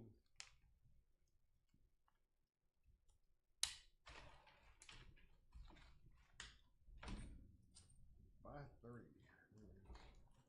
By 30.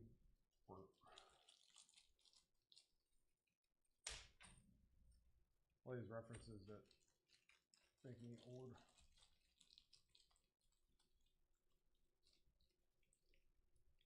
Two springs.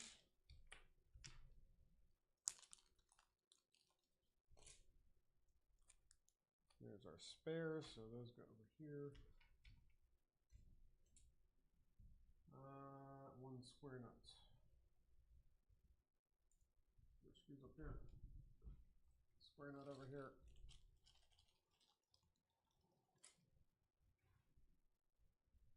All right, that's all our stuff. That's the idler assembly on a pulley body as seen in the picture.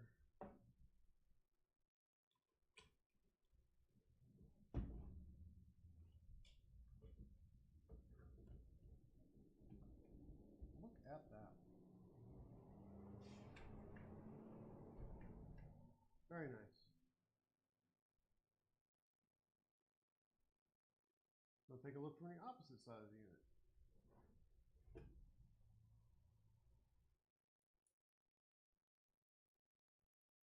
Insert the shaft into the marked opening, push it all the way until it engages in the bearing.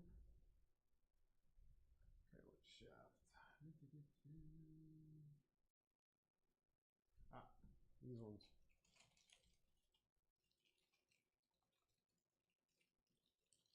I believe our last ball bearing, our last shaft and that are spares, but I could be wrong. But we want these to go into there. So I'll take this off of here, start them. So I'll just put the shafts in there and start them first. Then we'll put them on in here. Push them. Look at that. Wow.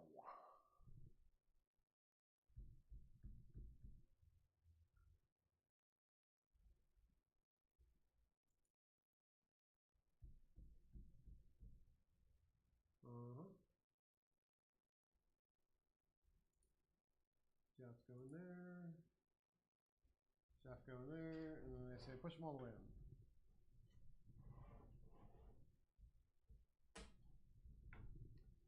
They're all the way in. And then put those M10 screws in here.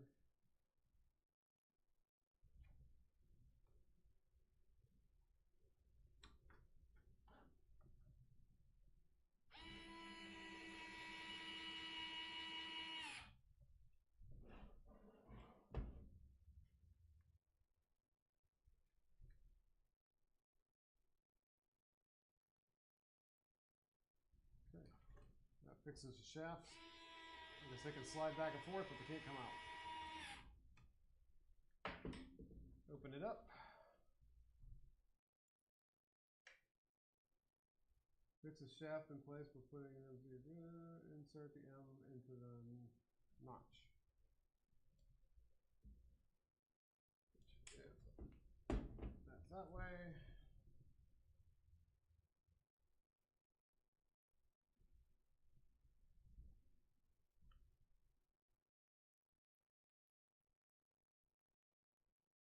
Doesn't seem like the right notch.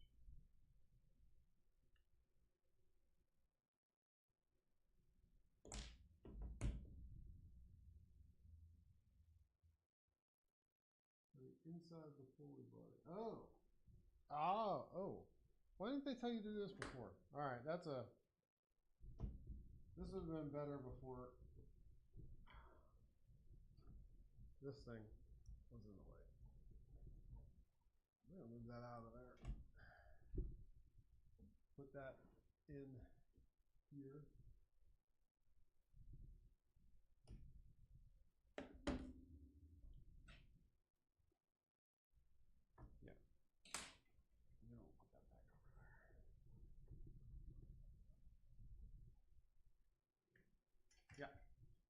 Hey guys, over Prisa, what added to the comments? I guess people already did. Just 4 comments, maybe they did. Okay, open it up, put that in there. We take these, we'll put the springs on. Top of the screw head shouldn't be below the surface.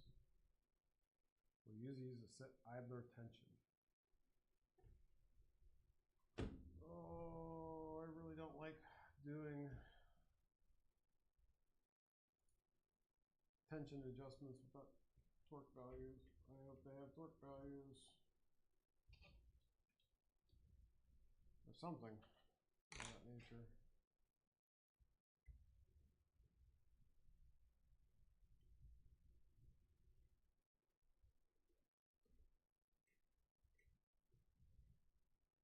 I'd also like it a little bit better if they put a washer down there. I'm not a fan of like the spring sitting directly against the metal, or in this case the plastic. This is one if we can find the hole on it. That one went in perfectly, that one did not. There we go. Nope, not quite.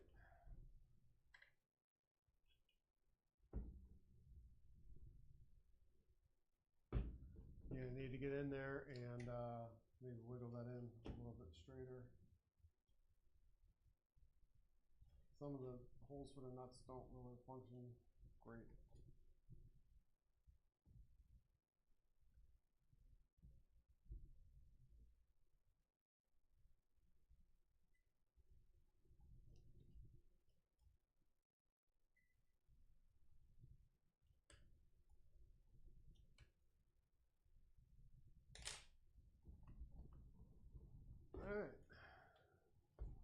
Look at that. We got an MMU. Well, next spots after this are control board and building all the rest of this stuff. So, folks,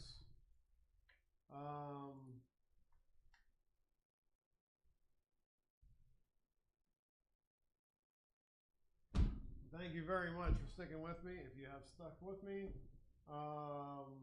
you haven't, that's cool too. We're going to post this up. I'll edit it down and try to compact it because this is 3 hours, 4 hours. Woo. So cool. Nice long stream, and I got some things I got to work out with OBS and with some of the other software that I'm using. But yeah, very cool. Thank you for watching. Thank you for checking in. We'll be back on this tomorrow and see where we get. So thanks for watching. Thanks for hanging out. Have a great night, and we'll see you tomorrow. Tomorrow's Monday. Let's get to it. Get home, get a little bit of rest, some sleep, have some great dreams, and do some exercise, hit the sauna, hit the bed. Have a great night.